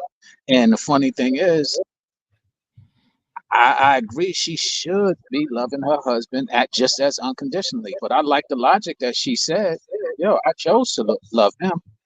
You're somebody I'm unconditionally supposed to love. I thought it was very logical and biblical, according to what scripture says. Okay. Well, I'm going to say this. I don't know how old he was when this situation came up. I don't know if it was like something recent, but to say a grown man is your child, that sounds crazy to me. Because when you sit there and call, say it's my child, then guess what? They're going to act like a kid. No. That's my son. That's not my child, even though technically he is. But those are not the words you need to address if he's an adult. Now, if he's an underage kid, he's under age 18. Okay, I'm gonna give that to him. But if he's a grown man like he is now, you're my son. You're not my child no more. You're a grown ass man. You're my adult son. How about I give you that title? I'm not gonna give you a child. No, that's when I'm thinking about a child. I'm thinking about somebody 5 or 6 or 10 years old running around here tearing up my house. That's what I'm thinking about. If I went out and describe somebody, my child, they're going to just assume he talking about somebody young. No, I'm talking about grown-ass adult son. That's what he is. So adjustment is that. But like I said, it depends on how old he was. If he put his mother in that situation where he's forcing us to choose, he's dead wrong, especially if he's a grown-ass man. Why would you put your mom in that position to choose like that? To choose you over a husband? He wrong. He wrong. You got into argue with the man. I don't know what it was about, but you're gonna ask for to support you. Support you how? She should support her husband. Now, if her husband wrong, she should have a conversation with him later. You know what I'm saying? After everything's cool, all said and done, we are home alone and everybody else is gone, and she don't agree with him, she should have had a conversation later with him. Say, hey, baby, I don't agree with you. You was wrong how you came at Joshua. You shouldn't have did that. But she shouldn't have been disrespectful, because that's what he wanted. He wanted her to be disrespectful in front of him, in front of her husband, in front of, so he could see, my mama support me over you. You ain't shit. You just stepdaddy. No. That would have been a bad night for her if she did that shit to me. You support my son? She said, yes, I support you. Bitch, get on out with your son then. Gone. Take your ass on. I don't want to see you rest of the night. No, hell no. Shouldn't put him in that position. He's a selfish ass boy. you know what I'm saying, spoiled and probably entitled. But no, you should put a kid shouldn't be put in that position. They should put the parents in that position. That's dead wrong for that shit. So she right. I support my husband what he stands. And if she's something she really don't agree with later, she address it then. But not in front of that boy, not in front of her son. They got to look like a united front all the way through. And like him saying, as a man, as a father now, and got a wife, that shit gonna come back on your ass. How you gonna feel? Now, I ain't about stepdaddy or nothing like that, but that's really how you gonna feel if your wife undercutted you and did that. I support baby girl or our son. You gonna look at her like crazy. Now that karma gonna get you. I landed there. Yeah, shout out to her. That's a wife. Why the fuck? That's a wife, right? That's a wife. She's a wife. W-I-F-E, wife. Let me explain something to y'all, right? And most women have a hard problem with dealing with this. And I understand because y'all mothers, y'all carry that child for 9 months. Y'all grow an attachment. What you eat, that baby eats, right? What you breathe and smell, that baby smells, right? But them kids gonna leave y'all by y'all motherfucking self once they get grown. That's the one thing I can guarantee you. Your kids will go out and get a life of their own. And mama and daddy will be the least of their troubles. But what do people continue to do, right? Even at the fella in the video, I still don't understand it. So you still willing to put your children, right? Your children above in priority to the person you looking to spend the rest of your life with? Because when you gone, right? When you and your mate gone, your kids gonna live their life on if you're lucky enough, right? Because nobody want to bury their own children, facts. Right? But a lot of times when these kids get born, they get put on the front burner while your partner get put on the back burner. And what happens then? Resentment gets built, and that's when y'all be turning around, and it's been 25 years turning around like, oh, I'm getting a divorce because I never was a priority. Right? You take from me, but you don't give me nothing. This man is out working, supporting a stepson. A stepson. And you try to pull a power play with his mama when this man the one taking care of all y'all. And you still don't understand it because you was such a fucking brat when you was growing up. You thought your mama was supposed to disregard her husband because you was in your motherfucking feelings. Your kids will go to build a life of their own. And you will have just as much say as they in their lives as they had in the decisions you made. And what y'all tell kids, you can't tell me what to do. What? I'm grown. Yeah. To me, it sounded like there was something to me, it sounded like he needed therapy or something. Like it seemed like something was missing from him. And like, he felt as though his mom was prioritizing something above him, which she should. That's her husband. But it seems as though he didn't understand it, as if she did it more than just that one time in his life, as if she didn't support him. And like you said, Uncle Rick, you know, the stepdad is coming in and supporting all of you guys, which he doesn't have to do. And I think that sometimes, you know, if you don't grow up under the order, if you don't, you know, if that order is not, and discipline is not instilled in your home, then I think that parents or children can misunderstand and misplace the love that parents have for them. I know growing up, my mom and dad, they would never let me and my brother get in the way of their marriage. It was just that just was that, like, told us to our face. Like, it's always going to be me and her. Don't think that you, and I was adopted. Don't think that you're going to come up in here and change things because of the situation and what it is. No, that's my wife. We are the home front. Everything goes through us. So, it just seems as though there's something that's missing within that man that I don't even think that his mom can even feel for him. There's something that he was going through as a child that it sounds like now he wants his mom to, have this overpouring of love for him. I wanted to put this up here because a lot of people don't realize that there are 8 different types of love.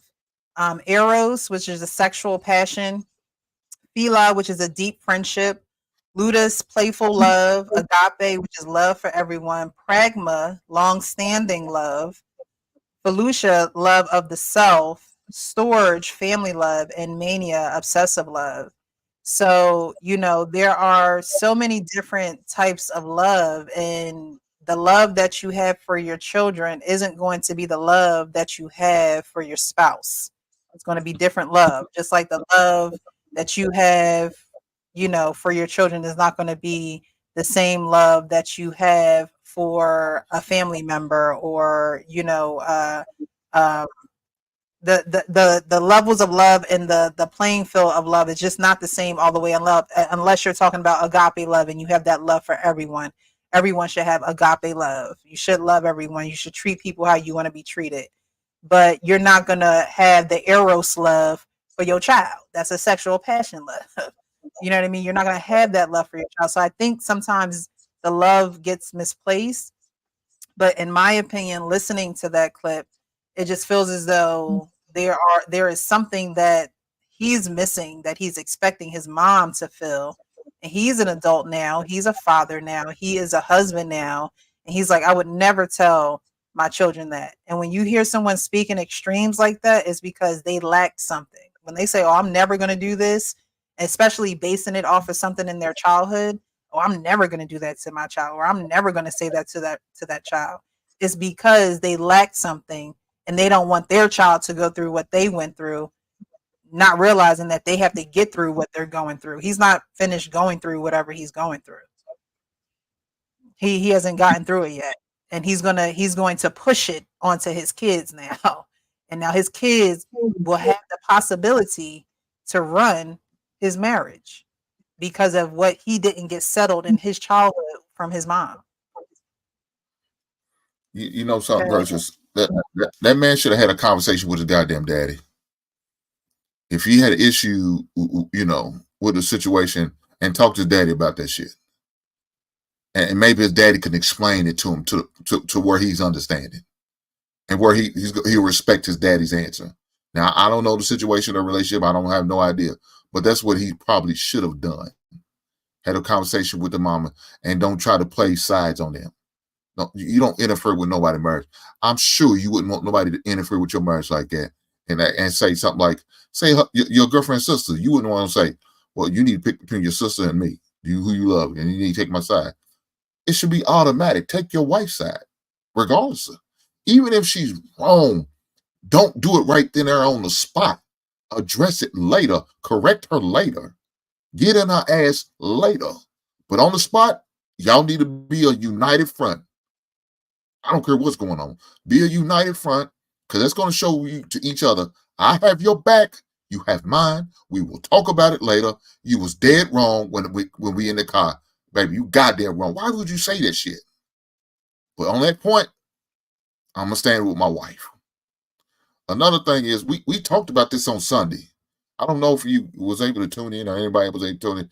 We talked about how parents, and this more so on the last conversation, how parents would like overstep their boundaries in a kid's life and try to control and do all that. We talked about that on Sunday, man. And so it's kind of funny just seeing these clips and seeing and talking about it now. But I'll land it there. Well, King, you ready to fight? You ready to fight now? King? You ready to fight? King, ready to fight? Man, yeah. I have a thing, and guess a me thing of just wrong is wrong. Like, I'm not gonna try to correct it's difficult trying to balance that. Like, I'm not gonna stand with wrong, but I'm not trying to embarrass us either. So I'm gonna have to be like, hey, look, withdraw your ass over here and correct it later. But to stand with wrong, that ain't something that I rock with. You're not standing. Well, you just look. You just setting. You're showing you're a united front. That's what I'm saying, King. You're showing even if she's on a united front in front of whoever the audience, whatever the case may be. But you correct it. As soon as we get in the car, you let baby girl know, hey, baby, you're wrong. Even if that means I need for you to apologize later, then you gotta make it happen. You gotta bend the knee, I'm tracking. take one for the team, and apologize. Like if that's what you gotta do. But on that point, we have to look like we on the same page, on the same front. Doesn't matter optics. The security that a woman's going to feel in you that you got her back. And after you talk to her, if she's a real one, she'll realize, yeah, I fucked up. I was wrong. And you ain't got to say much. You ain't got to keep the conversation going. Okay, I appreciate you, baby. Now, I think maybe tomorrow you might want to give a call or go over tomorrow and, and bend the knee and apologize because, you shouldn't have did that.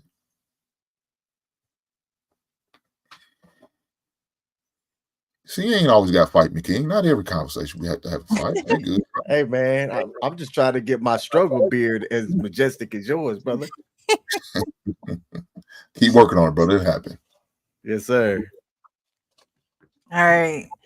Did anybody else want to chime in on this with this man not understanding why his mother loves his father more? And I think it could have been the word more too. I think it's just a different type of love, honestly. It's just differently. She still love you, bro.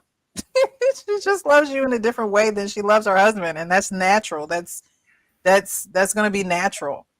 I think the more, like I said, I think he's lacking something. So when the word more comes up, it's almost like, well, you're not giving me what I need. You know what I mean? I honestly think he needs to go sit down and talk to a therapist or something because there's something, or like Hank said, he needs to talk to his father because now this is a stepfather.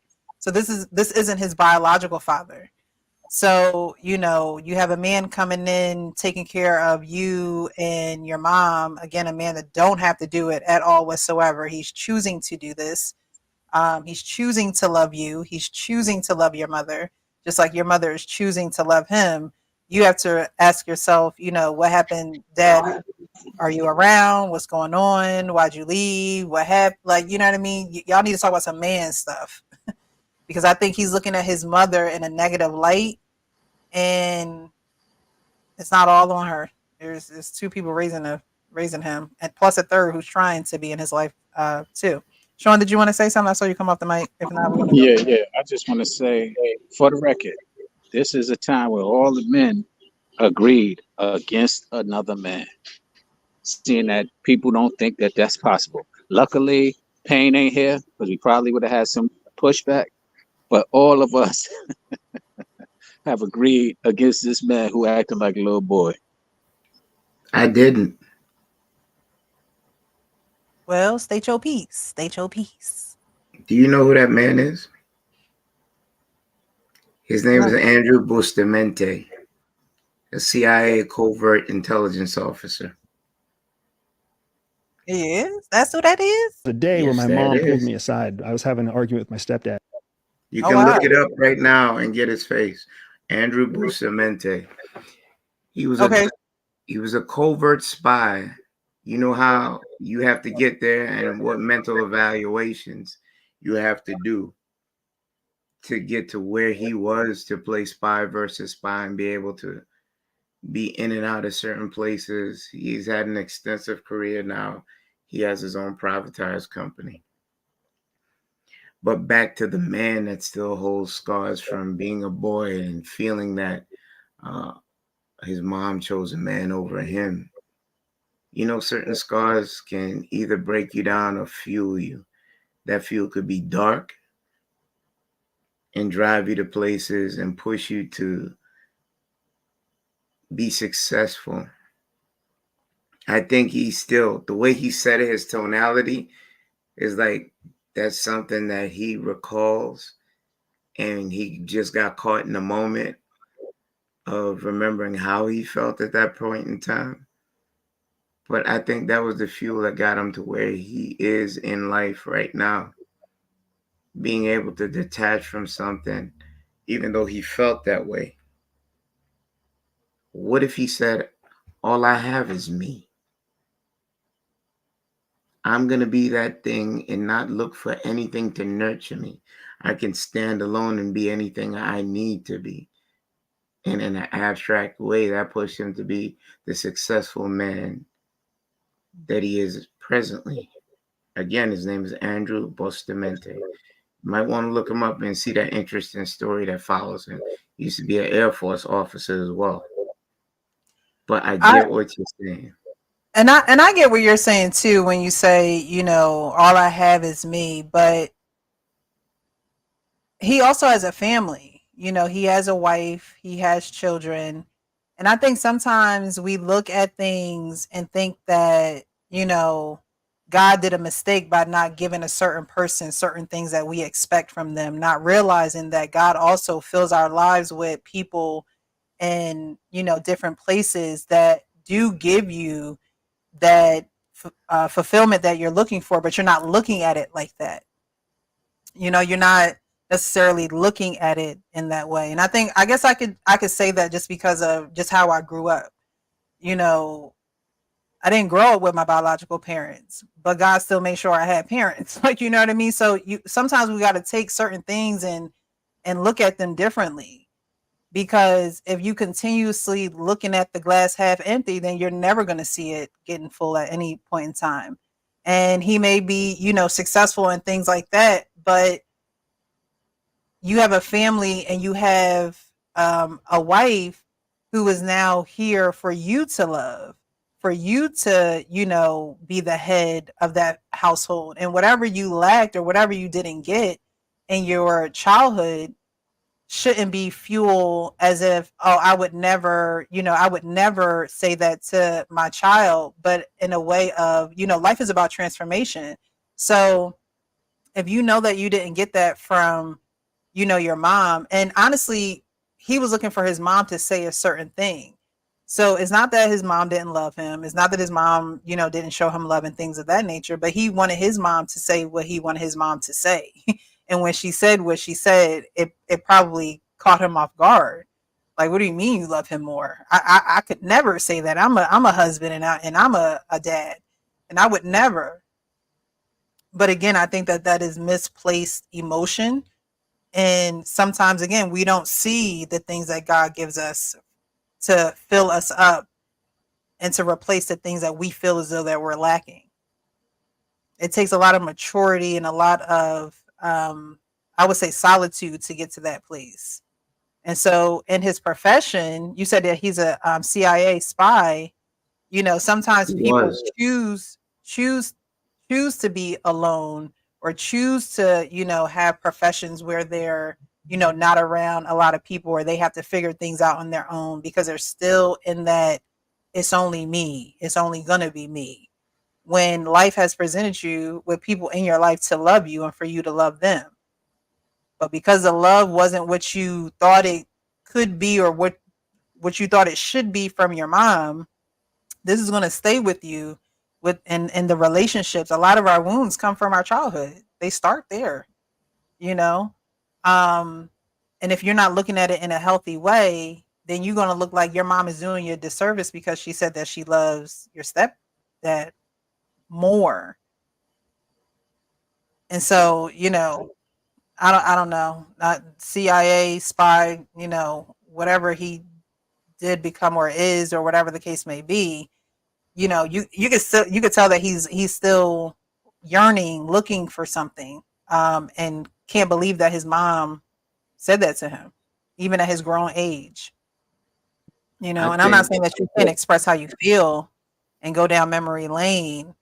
um but again, it's driving him to not do that with his kids, and he's married, and again, they might trigger his kids to be able to get, you know, into his marriage, or to be a priority over his marriage because he felt as though his mom didn't prioritize him in her marriage. So it becomes a cycle. No matter what you become, no matter how much money you make, no matter, you know, who knows your name, who don't know your name, those things follow you. I would think Precious, I don't think you could have said it any better. And it lends to the point that I was saying about respect and titles. Albeit he might be very well respected at his job, but sometimes those people uh, are absent from what it takes to have a good structure in a family setting. Specifically, what you were describing, as far as what spies might need to do, is separating themselves, and that separation lends to absence. That absence lends to some of the things that Precious was just speaking to. So, not to say that he has that or not, but just because he's successful in one area does not negate the fact that it could be dysfunctional in another place, or in the space of building a strong family structure, to Precious' point that she was just making. So, Grant, I'll give him kudos and everything for what he's achieved at his job. But the job of being a father is what we were speaking to, and the job of being a son to a mother who has a husband is what we were speaking to, and that's what we were addressing directly, not the fact that he's not successful in other areas. Sean, all of that is encompassing within the discussion. I get what the point of view that Precious has. I believe that he's made the necessary strides, because everyone is a flawed product as long as you're on God Green's or until you make it to the pine box. I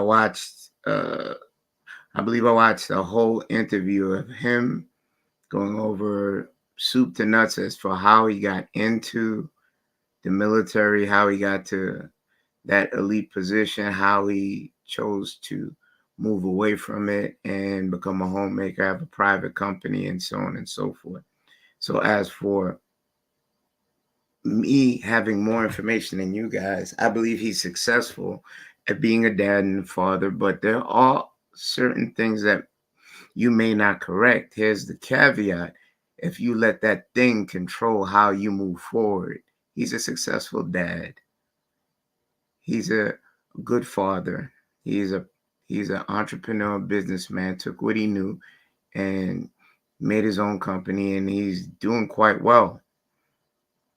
I'll leave the door open that a percentage of him, he may be holding on to certain things, but there's a lot of things that you may not change.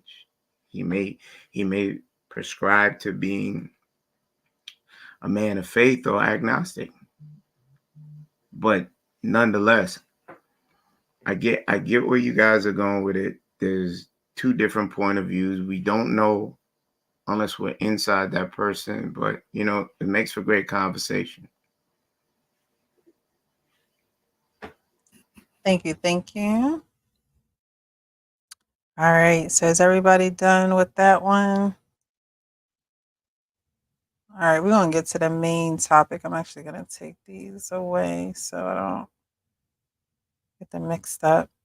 All right, so everybody make sure you hit that like button. Definitely let us know if you're enjoying the show. I appreciate everyone who is in the chat. Y'all are definitely participating, so I appreciate you. Thank you very much. You could be anywhere, but you decided to be here on Monday night, chilling with us, having these conversations. So it's been hearsay that Tia Mowry wants to get back with Corey. I do have a couple clips that I want to play, but definitely want to get you guys' take on it. I have my own take on it, but definitely want to get you guys' opinion of this, because Tia Mowry was married for 14 years. She was with Corey, I believe, for a total of, 18 years. Married for 14. They got divorced. They have 2 children. Everyone knows the way that Tia Mowry was in social media and how she spoke about her divorce and how it was a graduation, and pretty much how she just had a tour of explaining why she got divorced and why she is out here single now. But I do have a couple clips that I do want to play. I'm trying to see something here because I do want this to be a call-in show. So I want to post the number. There we go.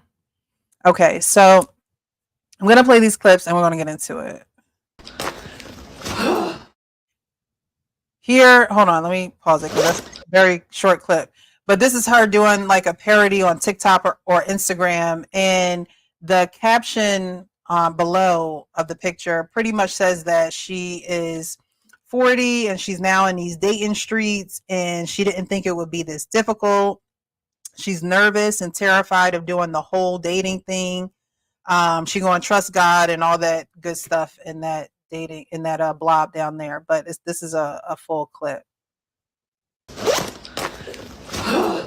In the dating world now. Oh my God. What is it like out there for Do we a have single a woman? shot of tequila? No.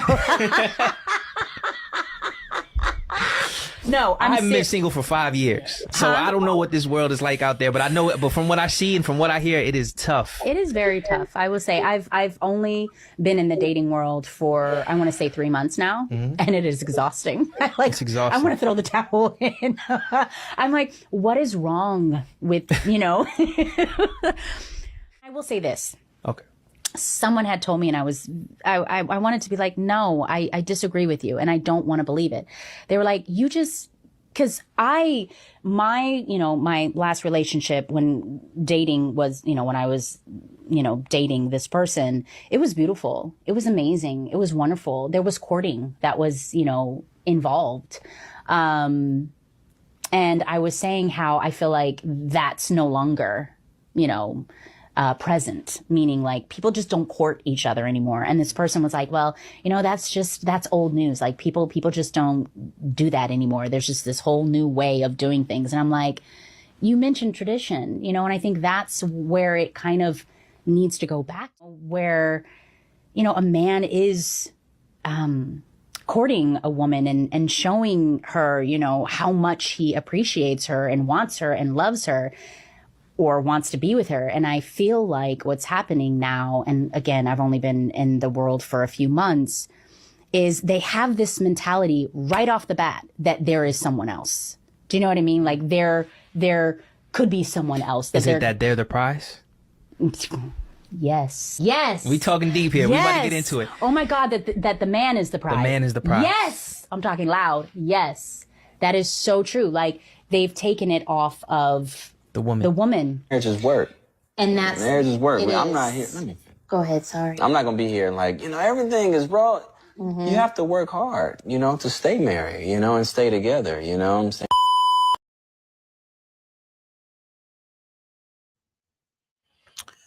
All right. So the question is, do you guys think that they should get back together? And of course, this is conversation. We can't talk on anybody's marriage, but for conversation purposes, do you guys think that they should get back together?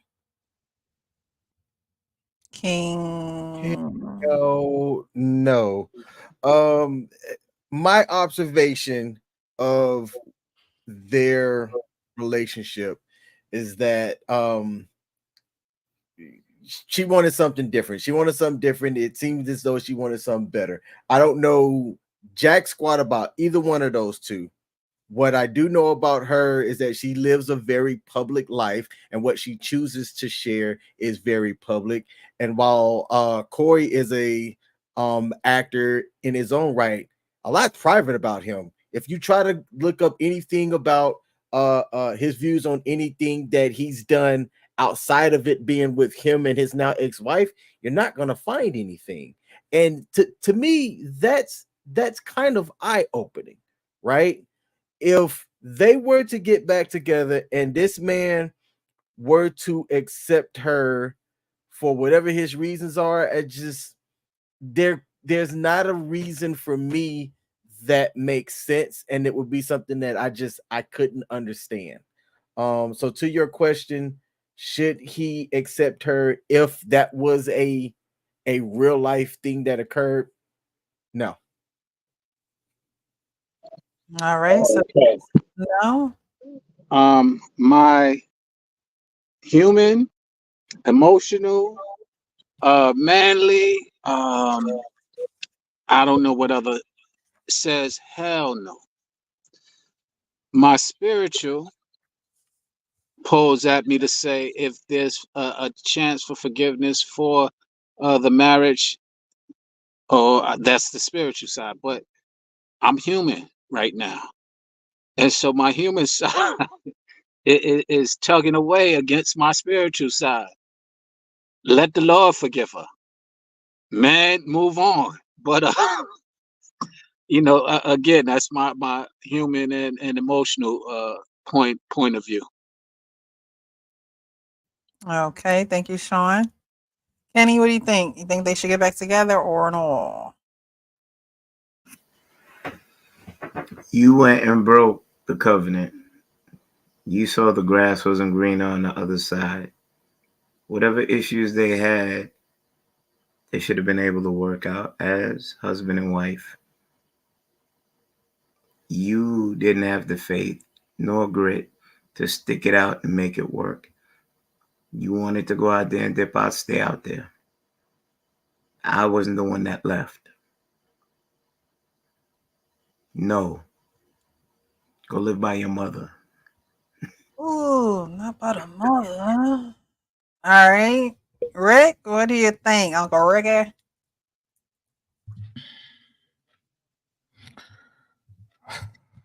I believe, right? I believe that that's your girl, right? That's your girl. She's broken. She's broken, right? She ain't no good to nobody. But she divorced him. She divorced him. You went out there and saw it wasn't what you thought it was, and now you want to circle back. That y'all know what that really mean, though. Y'all know what that really saying. She divorced that man for no reason. That's what it's really saying.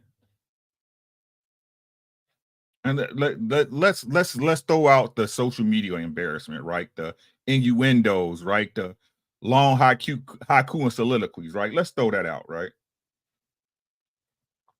You separated yourself from your husband, not just you, but your children. Tore family down for no reason other than you didn't feel like being married at the time. That's it. All these horror stories we hear about men. Oh, he this and this, that, and this. But it's funny how women always circling back, ain't it?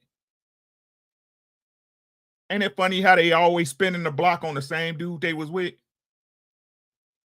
But the story they tell y'all, it's the most extreme case of 2012 y'all ever seen in y'all life. When she was with that man, the earth was falling, the volcanoes was erupting, planes was diving from the air. Leave her where she at. Leave her where she's at. She's a miserable woman. She's a miserable woman. She don't care about your children. She don't care about you. All she care about is how she feels in the moment. And a woman like that is good for no one. Nobody. And she out here, she built like an old white grandmama trying to show out. Chill out, chick. All right. Hank, what do you think? Should they get back together or no? So let me say this. It's funny. I was in that same situation.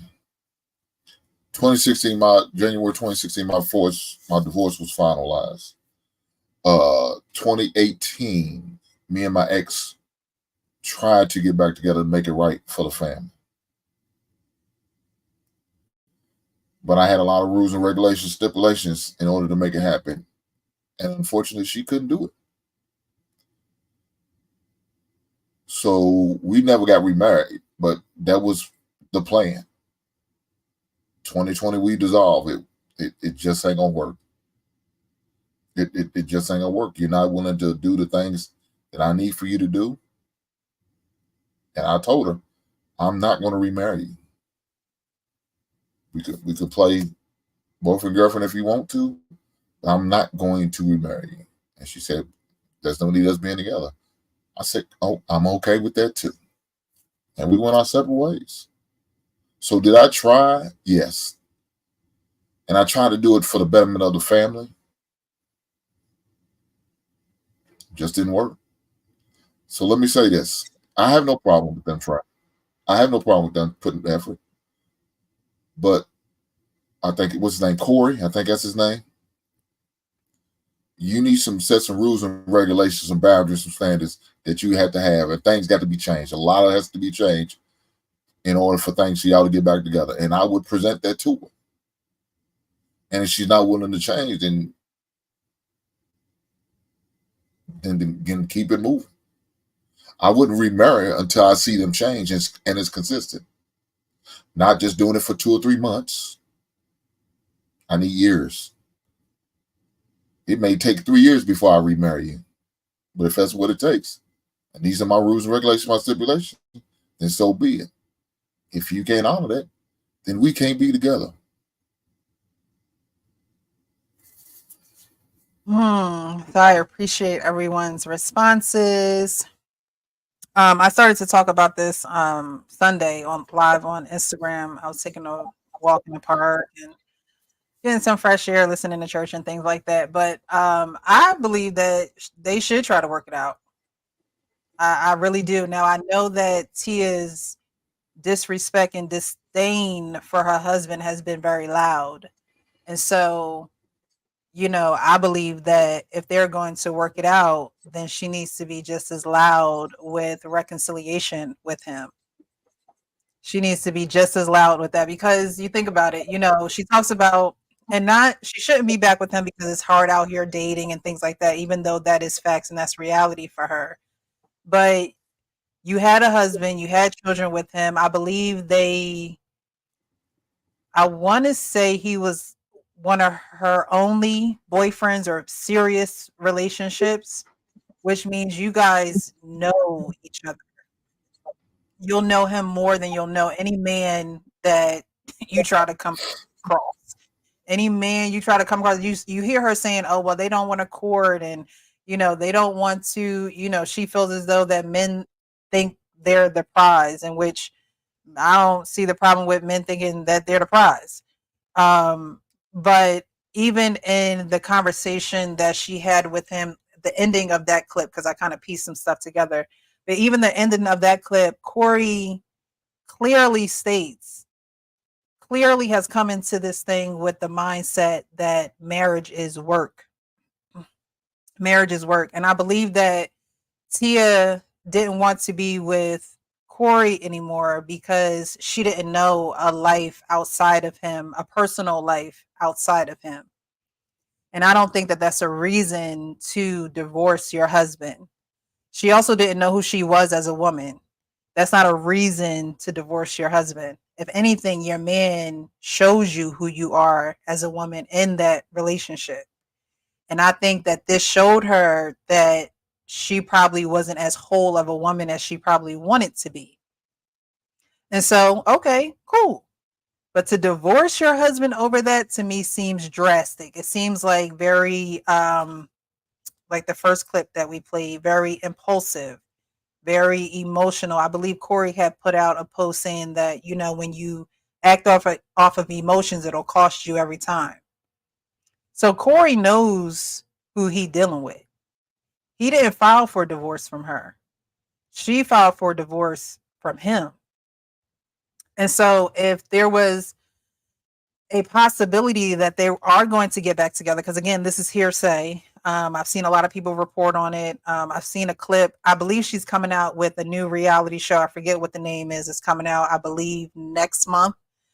And she's going to talk about her journey, her divorce journey, being single and things like that. Like she said, she only been on the market for 3 months, but 3 months obviously has been a very distasteful, amount of time for her to be out here and figure out that it's not like what it is being home. And even though it's different and it may not be as, as sweet as you think it is supposed to be at home, you need to take your ass home. Because you have a husband, or you had a husband, in which, there's people who get married and then get married again, and then get married again. In my live, I was talking about, I think the Braxtons, I think their parents got married and remarried a few times. And then eventually, it didn't work. But I don't think that they tried. I think it was just divorce and then boom. Tia and Corey are divorced. She putting out this sad post, on Instagram, and everybody's like, what happened? And Corey remains silent. That's one thing I do just respect about him. He has stayed silent. He hasn't said anything bad about his wife. He hasn't, he did say, things about emotions, but women are emotional, right? So there's that. There's fact and truth in that. But he's been very respectful of their union. So again, if they are working towards working it out, I think everything that she has said, because you have, and we have played it on this channel before. I've been on here long enough that we have covered Tia Mowry a couple times. And I always say when they sit down together, they just look so disconnected. They just look so far from each other spiritually. They might be close to each other in proximity, but spiritually they just seem so far from each other. And so I think that they really need to go through some type of, and I don't want to, I believe in counseling, therapy, God, all that good stuff, but they need to go through some type of bonding, a bonding period where they need to get to know each other all over again. Because now you done been out here in these streets. And I remember somebody had put up, I think in my post on Instagram, like, okay, now you're gonna have to go get tested. You make sure you ain't coming back here with no diseases and things of that nature.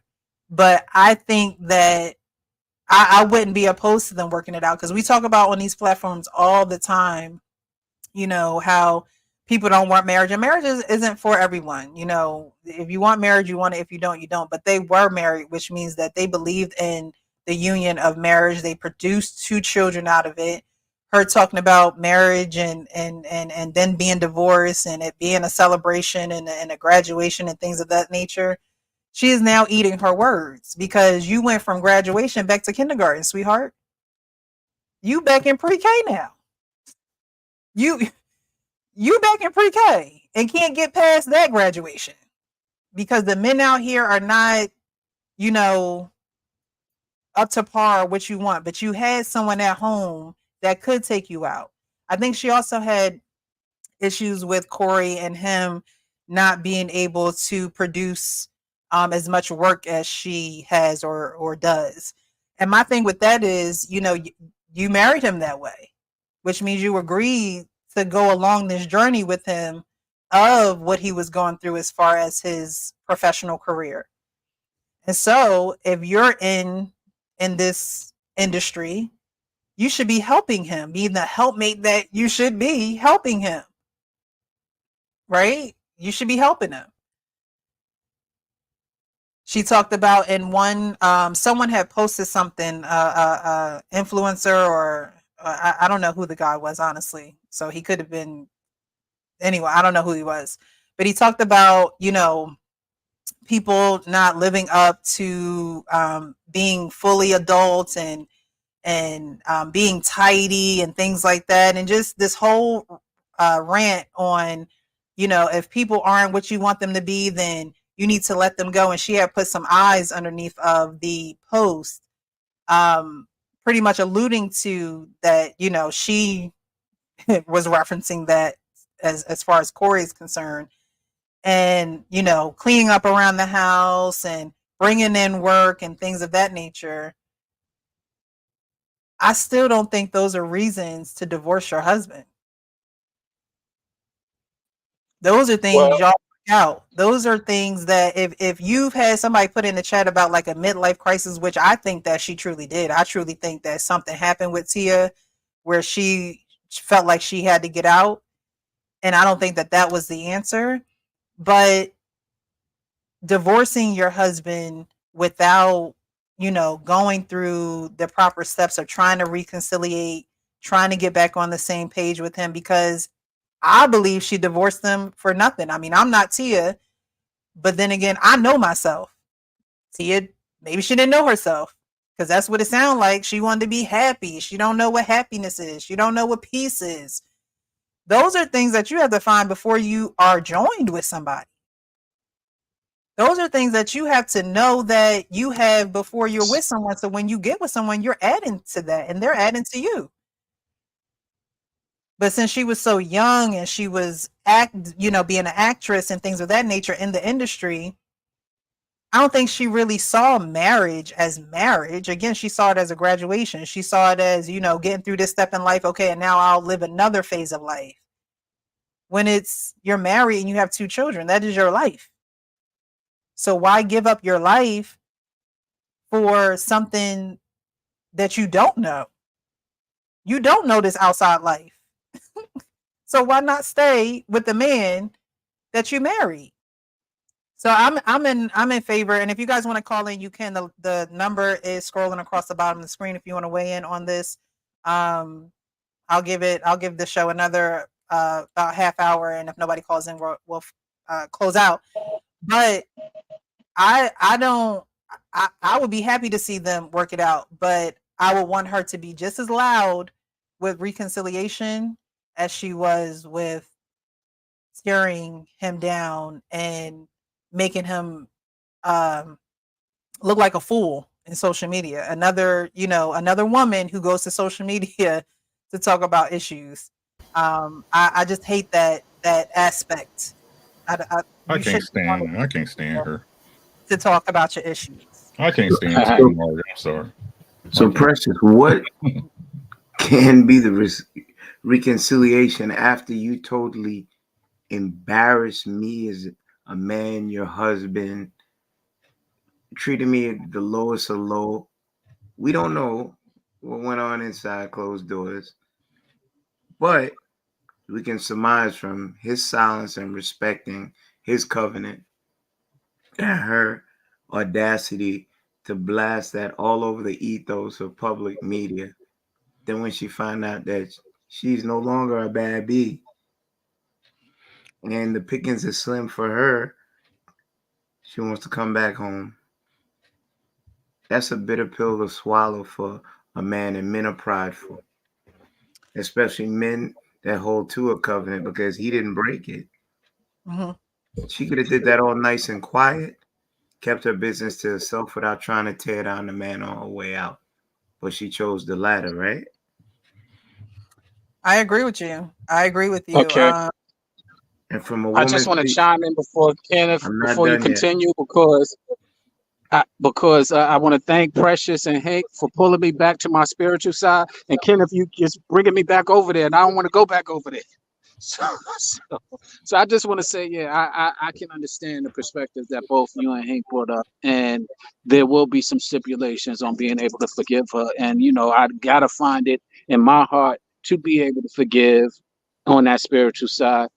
But Ken, you can pull me right back in over there. Rick, you could as well. And I'm just trying not to go over there because I'm feeling emotional about it. I'm in my feelings about it. Not with this one, bro. Not with this one. Like, again, I'm just ranting, right? To me personally, I think she left him because he was a husband, because he covered her, because it was some things that he would not allow her to embarrass herself with, right? If you go and you do research on them, right? She was complaining about a lot how Corey wouldn't let her get on TikTok and do the little dances and the silhouette challenges and shit like that right before they got divorced, right? So to me personally, I just think he was being a husband.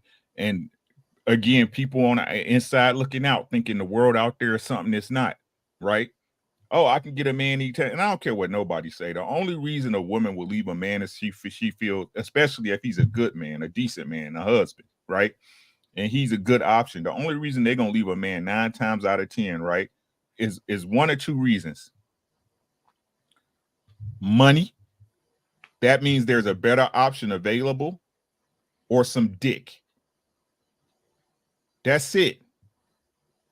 I don't care what nobody say, right? She thought it was some better dick. She thought she could replace Corey Hardrick at the drop of a dime because she was Tia Mowry from whatever show she used to play on and shit. and thinking that was still handling. Somebody was in her ear telling her she was better than she was. Right? I wholeheartedly agree with that. Right? So that being said, right? How would it look for him as a man knowing this? Because we always find out after the fact, right, fellas? We always find out after the fact, right? She calling you, hey, can you keep the kids an extra weekend? Because I'm going on a yacht with somebody, and it's 2 weeks after y'all done got divorced. 2 weeks? What they say with us if we were a girl after we broke up with them in 2 weeks? You been messing with her? You been had her around. Right? So again, like I listen to, but listen to what we listen to how adults think, right? Why should we take her marriage any more seriously than she did? Yeah, we think they should get. Why? Why? Because it's the right thing to do. Somebody ain't been doing the right thing since she graduated from her husband. God damn it. She graduated. She got the class she was looking for and she failed. Now you think you can come back to this school? You already got your transcripts, right? All your paperwork is done and gone, signed by the state. Now, because he was a good man, look, I need y'all to listen to what I'm saying, right? Because he was a good man, he should let you back in the door.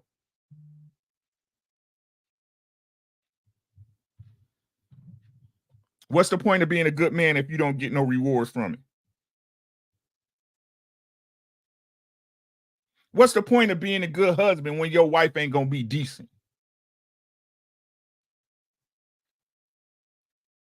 What's the point of courting a woman when they all trying to get your money? And y'all wonder why we're at where we're at. She had one job, keep your husband. And she gave him away like he was free.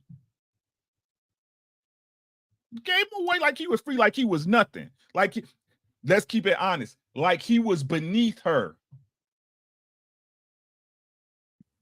Oh, you're not good enough for anymore. You know what? I'm grown now. The things I liked before, I don't like them anymore. You're just peasants. You got your money, I got your money. We'll split the kids. It doesn't mean shit. I mean, this happens all the time. That's what everybody does. And the day y'all heard she was breaking up, she had a naked ass on TikTok. Facts, or am I lying? That's facts. You're telling the truth. Leave that ain't shit woman where she at. Let her sit in that dark ass bedroom in that big ass bed by herself, because her kids are gonna grow up and go off to college or go off to private school, and leave her in her thoughts. Leave her in her motherfucking thoughts. Him marrying her and taking her back ain't gonna make her no better of a woman. Well, I don't know. I think it's giving her some what they say, straightening. She definitely getting some straightening now, because you know, in that interview you could tell she it's almost like she don't have the strength to do the work in the marriage, but then she also don't have the strength to be out here in these streets. You know, it's almost like if you want to put the work anywhere, you should put it in your relationship and not out here in these streets. You know, so that's why I say go back, because no amount of work that you put out here now is going to equal what you and Corey have built, the children that you do have. I know that there was I believe he wanted spousal support and it wasn't issued. And so, you know, it's pretty much straight down the middle as far as them raising their children and, you know, bills, anything that comes with that. So I don't know. I just believe like Hank said, you know, there has to be some stipulations if you come back. I mean, honestly, he wouldn't be wrong if he was like, so what was it like? Have you learned your lesson? Have you come to your senses? But I think, you know, for the sake of their family, I honestly think that they should be back together. Because, like you said, who gonna want her? Who gonna want her? And that's not his problem. It's not his problem at all. But at the same time, you know, 14 years of marriage to throw down the drain because you don't know what happiness is, and you feel as though the, you know, work that you're doing within your marriage is taken away from that. No, you need to find out how you can be a whole woman within your marriage. And I think she took the easy way out and divorced him. That's the easy way out. You took the easy way out. So she You thought. didn't want to grow. You didn't want to grow, right? Or so she thought. You didn't want to grow, you know, through the growing pains. Because for 14 years, my gosh, I got through the 7-year itch. You got through, you know, 10 years, and then you get to 14 years. It's like, come on. Yeah. You know what, Rick? You pulled me right back over there to the dark side, and I understand. But in all actuality, it would have to be some very strong, definitive changes in her to even consider it. For the family, it is worth considering. As I said again, spiritually, forgiveness is something that we need to learn better. And yeah, every point that you made is critical, but here's some points that weren't spoken about. She has been in the entertainment industry all her life. She has been a sheltered, spoiled little brat. And unfortunately, she wasn't listening to nobody, which she probably was conditioned to because of her lifestyle. And she had to find out the hard way, which is an unfortunate reality of a lot of people. But do we not forgive them once they found out? I'm trained to believe that we should, and I do believe that. But in order to make it believable, you have to be, as Hank said, consistent on the stipulations or the things or the identities of what that looks like, and whether that's and how that looks is to be determined. But yeah, you would have to identify what that looks like. You would have to be consistent on wanting it. As Precious said, you would have to voice it very loudly as far as your change, the same as loudly as you voiced everything else. In that clip, she did say, "Yeah, the man is the prize." You would be having to say that, you know, to the wheels roll off. But yeah, I did get pulled back in there, Rick, because you made a lot of great points. But again, my spirit and my maturity, I have to go back to understanding forgiveness and identifying that, yo. But to Hank's and Precious' point, again, it would have to be laid out there. There will be rules because she basically was unruly. And unfortunately, she was an unruly, spoiled little brat. I'm not surprised though because of the entertainment industry that she's in and how people are conditioned in that area. So, am I surprised that that's how she act? Not at all. Uh, does that warrant merit for what she did? Not at all. But does it warrant forgiveness if she has learned her lesson? Absolutely. Yeah. You guys can call in. We got about 15 more minutes if you want to call in. If not, we're going to close the show. I'm going to read some of these. We did get a super chat, so I do apologize. Mr. He said, thank you so much for contributing to the platform. He says, for the grind ringing. Thanks so much for being here. Thank you guys for being. Ooh, look who I see in the chat, though. He can't take her back under any circumstances. From Mr. R. Payne himself. Pain. He has Salute to ravaged you and the yours, man. I know you're out there. I think you and your wife are Happy celebrating y'all's anniversary. Well, Yes, happy anniversary, brother. congratulations. But we knew that was going to be our Payne's Congrats, position. OG. Yeah, happy congratulations. But anniversary. we knew that was going to be our Payne's position because she did the unthinkable. She She messed with publicly shamed somebody him. else. And well, did she? I mean, I don't In know. our We can Payne's assume. mind, she absolutely did. It don't matter if she did or didn't. She did.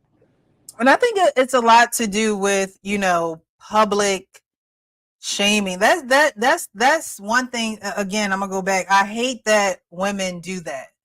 I hate that women will get on the internet and publicly shame a man. It shows how immature and how it's almost like a temper tantrum that a kid is having. Mr. Let Go always say that women are children. But it shows those characteristics coming out because it's like if you can't handle this and we know that Tia Mowry is part of the entertainment business and things of that nature. And that's why when she comes out with this new reality show or whatever she's coming out with, I need her to talk about how much of a fool she has been. I need her to be real with that. Seriously. Precisely. She's I going agree to talk about this divorce. She's going to talk about who want to make a bet right now. I bet you 100. I bet you 100 she don't take nothing she said back. Well, to be honest with you, I wouldn't take that bet. The whole whatever this is going to be, reality TV series. I don't know what it's going to be. Maybe I should look it up. It is not. Look. I wouldn't take that bet, Rick, because again, she's in the entertainment industry, which is based around a lot of pride, and there's a lot of people who, that pride is something that's more dangerous than anything else. Why do y'all expect it to change when he forgive her? Why? Life could humble pride. That's why, but I don't think it's gonna. I don't think that. I can't argue with you. I'm just trying to have a. I'm gonna go with y'all. Right? I forgive her, but there will be stipulations. She'll have to watch me hit her sister. Oops, I didn't know. Y'all twins, ain't y'all? Man, forgive me. She'd have to watch me. Look, she'd have to set it up, hook me up, and watch me hit her sister for me to marry her again. You know what? Wow. You know what? Man. I mean, that's an extreme, but I'm not mad at it. It's an extreme retribution. It's an extreme retribution, but hey, whatever it takes, if that's what it took, then it will be her eating pie or you eating pie, depending on how you want to look at it.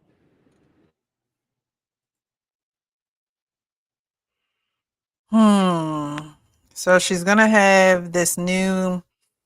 It's called My Next Act. Okay, so Tia Mowry is heading back to reality television. The Sister Star is to front Tia Mowry, My Next Act for AMC Network's WeTV.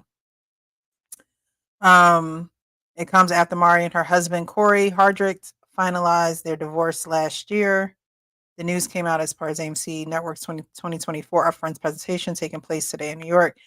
Yeah, I as she talks about this journey, because it says it will follow her as she's newly single, dealing with motherhood and juggling her busy life. 2 is better than 1. And everything that you're doing by yourself, where you feel like you busy, you got these kids, you got this career.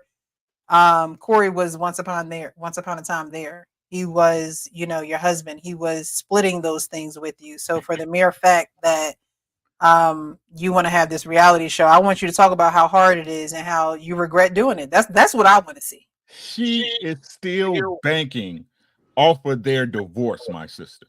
I agree with Rick, and the reason what you just read, Precious, is the reason why I would not take Rick up on that bet.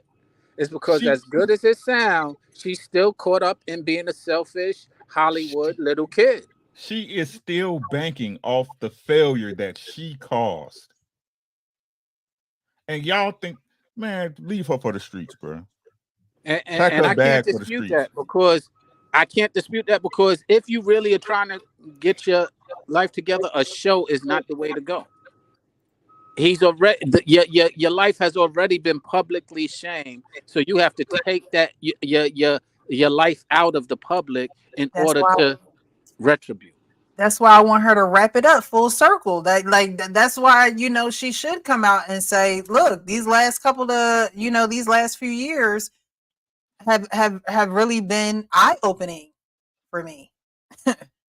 You know, they have really been eye opening for me.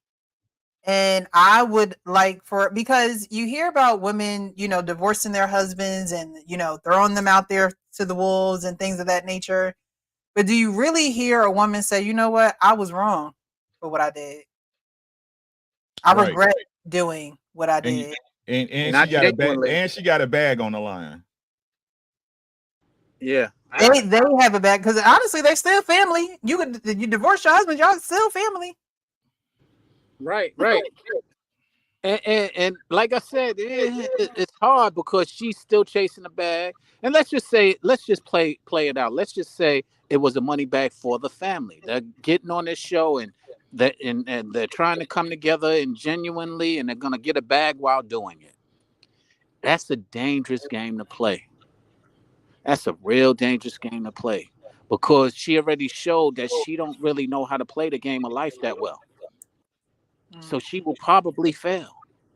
And he will wind up having to eat crow again in public because he's trying to, get the bag and do it professionally and business wise. But she ain't ready. She's not showing she's ready.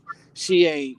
Life is not a game she knows how to play. She know how to play the theater game. She know how to play the Hollywood game. She know how to play the spoiled little brat game. She know how to play the woman hear me roar game. She know how to play a lot of games, but life game she ain't that well at. She ain't that good at. Yeah, I mean, it says this is the first time she's on her own. You know, the first time you on your own after a divorce, it just, I don't know. It just seems like there was something definitely missing as far as her owning who she is throughout her career or throughout her time before she got married, because it's just such a horrible time to do this, you know, be out on your own after you done got divorced when you were covered by a man. And I think because things weren't as perfect as she wanted them to be in the relationship, she thought she had to get out of it. And no relationship is perfect. So, and as you can see out here in the dating world, it's not going as she thought it was planned. It's definitely not. So to leave a 14-year relationship, really 18-year relationship, to me is crazy. But hey. So nobody thinks that they the majority of the panel doesn't think that they should get back together. Hank said, you know, at least give it a try. I say they should give it a try. Sean's, you know, I'm on the he, fence. you know, I'm being on on the the fence. fence. I'm But fighting I it am in my interested in seeing this reality show because I'm interested in what else she got to say. I mean, what else? She done been on everybody's talk show. She done been on everybody's, you know, couch talking about this situation in this relationship. So I'm curious as to, I mean, we only needed that little couple seconds about the dating life. I mean, what else is she going to say? You know what I mean? So my thing is, what is this show really going to truly, what exactly are you going to say? What is it going to be? I truly think it needs to be you getting back to your husband and realizing that what you did was foolishness. It was foolishness. But hey, we might be holding our breath for that. So we shall see. We shall see. Uncle Rick, like, y'all don't want to bet though. None of y'all want to put no money up. You know what I'm saying? So I think y'all just for the wolf tickets. You feel me? Yeah, I think y'all just doing lip service. Nah, man. I just think like if they were still married and separated, for sure. You know what I'm saying? Still an understanding in between each y'all. The covenant, you know, the contract and the covenant still there. But she broke it, man. Nah, bro. Nah, man. It's like going back, huh? It's just different. It's just different. I know women don't understand it. It's just different. To me, it's different. You know what I'm saying? Walk away from somebody that's been good to you. That's crazy to me. That's crazy. I can't see it. Especially like you said, the understanding of, hey, you know, what's the game show? This was your life. You know what I'm saying? You disrupted not just your family, but the immediate family and the secondaries, right? You interrupted everybody's life for your fucking feelings. That's crazy to me. Right? If she was getting beat or abused or neglected in space, but y'all had everything. You just threw it away. Oh, bro, get out of here. Go and stay on them streets. Stay on them streets. All right, so we're gonna get to the final thoughts. Nobody called in the show. All right, we're gonna get to the final thoughts. We'll start with Uncle Ricky. We'll go our way around and end our way at the actual King Smith. So your final thoughts for this evening, sir, and I appreciate you for being here. So thank you again. I know I've been missing you. I've been missing you. I'm happy I was finally able to get on. I'll be with you for Mondays now. Now that my schedule is straight, so I see you, sis. All right. Shout out to the fellas, y'all guys. Take care of yourself, man. Make sure y'all keep y'all head on the swivel on these streets. Stay safe. As I always end it, man. Take care of yourself first. If you wasn't here to see it, it would not exist. Don't let nobody fool you. Right. Once you do that, take care of your family, because who's going to feed you your Jello when you get older? And I like Jello. And I guarantee y'all, if y'all do those things, 99% of things will take care of itself. Y'all have a great night. Be safe. Love those who love you, because the rest don't deserve it. Y'all have a good one. Thanks, Ricky. All right, Sean, final words, sir. My final words are, Lord, be with me. Help me get between this emotional place and your spiritual place. And when it comes to subjects like the one that we had on this, the main topic today, whether you should forgive her or not, I can't determine right now. I'm torn. My spiritual side again says yes. My ego and my pride says hell no. So Lord, forgive her, forgive me, forgive her, help me, allow them to just have a great marriage for their kids, more importantly, and whatever that allowance looks like, just provide it to them and their family. And I'll leave it there. All right, thank you, sir. Thanks so much for being here. I appreciate you. Kenny, your final thoughts this evening, sir? Very good points of view by everyone. I think these topics that hit everyone in communities, and this is real life here. I think that we should always think before we do. We're giving examples tonight because you might not be able to retract the steps or walk back the things you've done or the offenses you made or the scars that you've left. On that note, I bid everyone a good night. Thank you so much for being here. I appreciate you. And the actual King Smith, my co-host, sir, your final thoughts? Here's my thoughts about Tia. She belongs to the streets. That's the first thing. My second thing is too often I think people overcomplicate things that are going on in their life, and then as additional stresses and stuff gets added, things start to weigh down and make other things harder.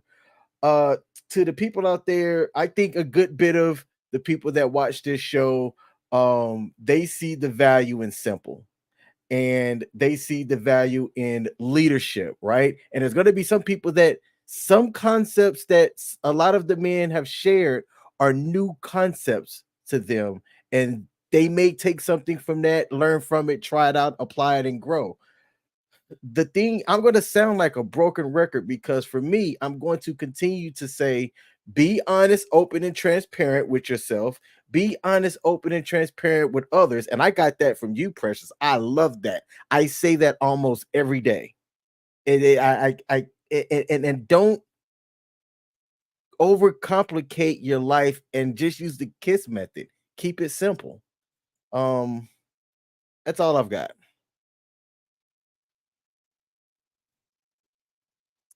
All right. So I appreciate you guys. Thank you. I think some people are dropping off, so I appreciate you. But thank you guys for joining. Those who are on Facebook, those who have joined their channel with ours so that their audience can see. I really appreciate you guys for participating, for sending the super chats, for sending the cash apps. I appreciate you guys so much.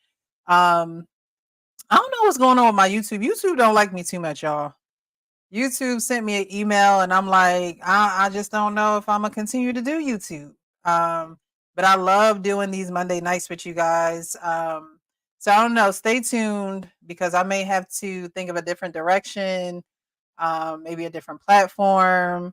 I don't know what I need to do. And so I'm just going to be still for a little bit until I figure it out and really go into a direction. I love having these conversations. I know a lot of people actually like watching these conversations from some of King's people. He, always reports back to me and tells me, hey, look, I have people who love your channel. They love the different age groups on here, the different perspectives. And I think, we're not ratchet enough for YouTube. We're not ratchet enough. But that has never been my lane.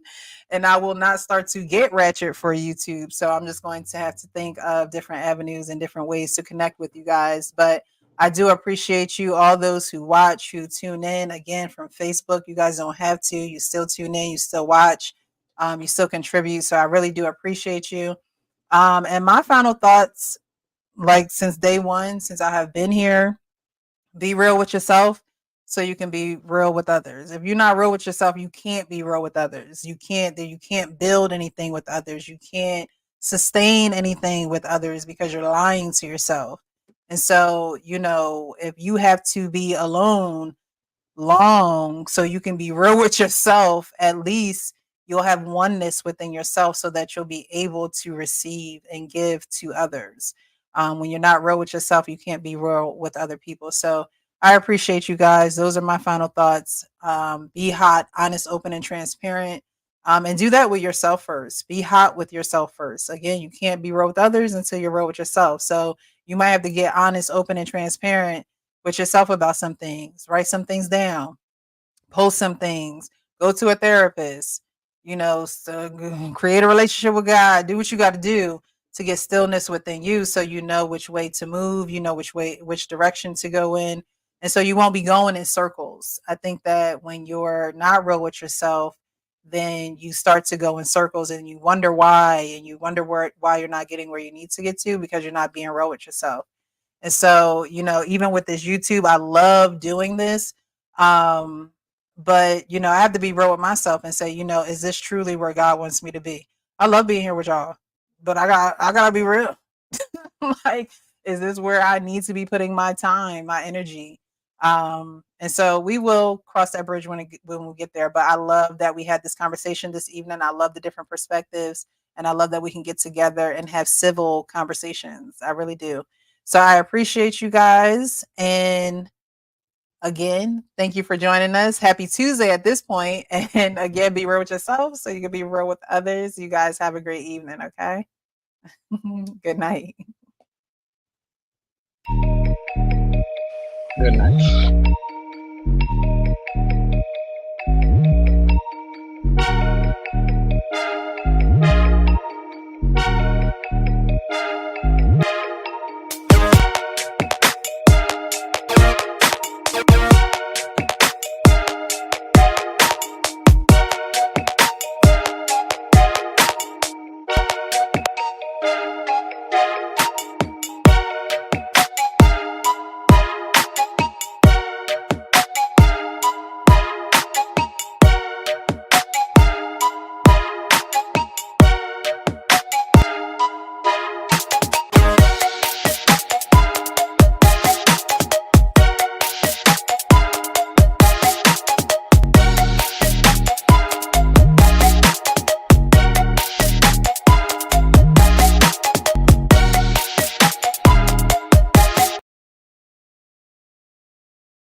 King, what up?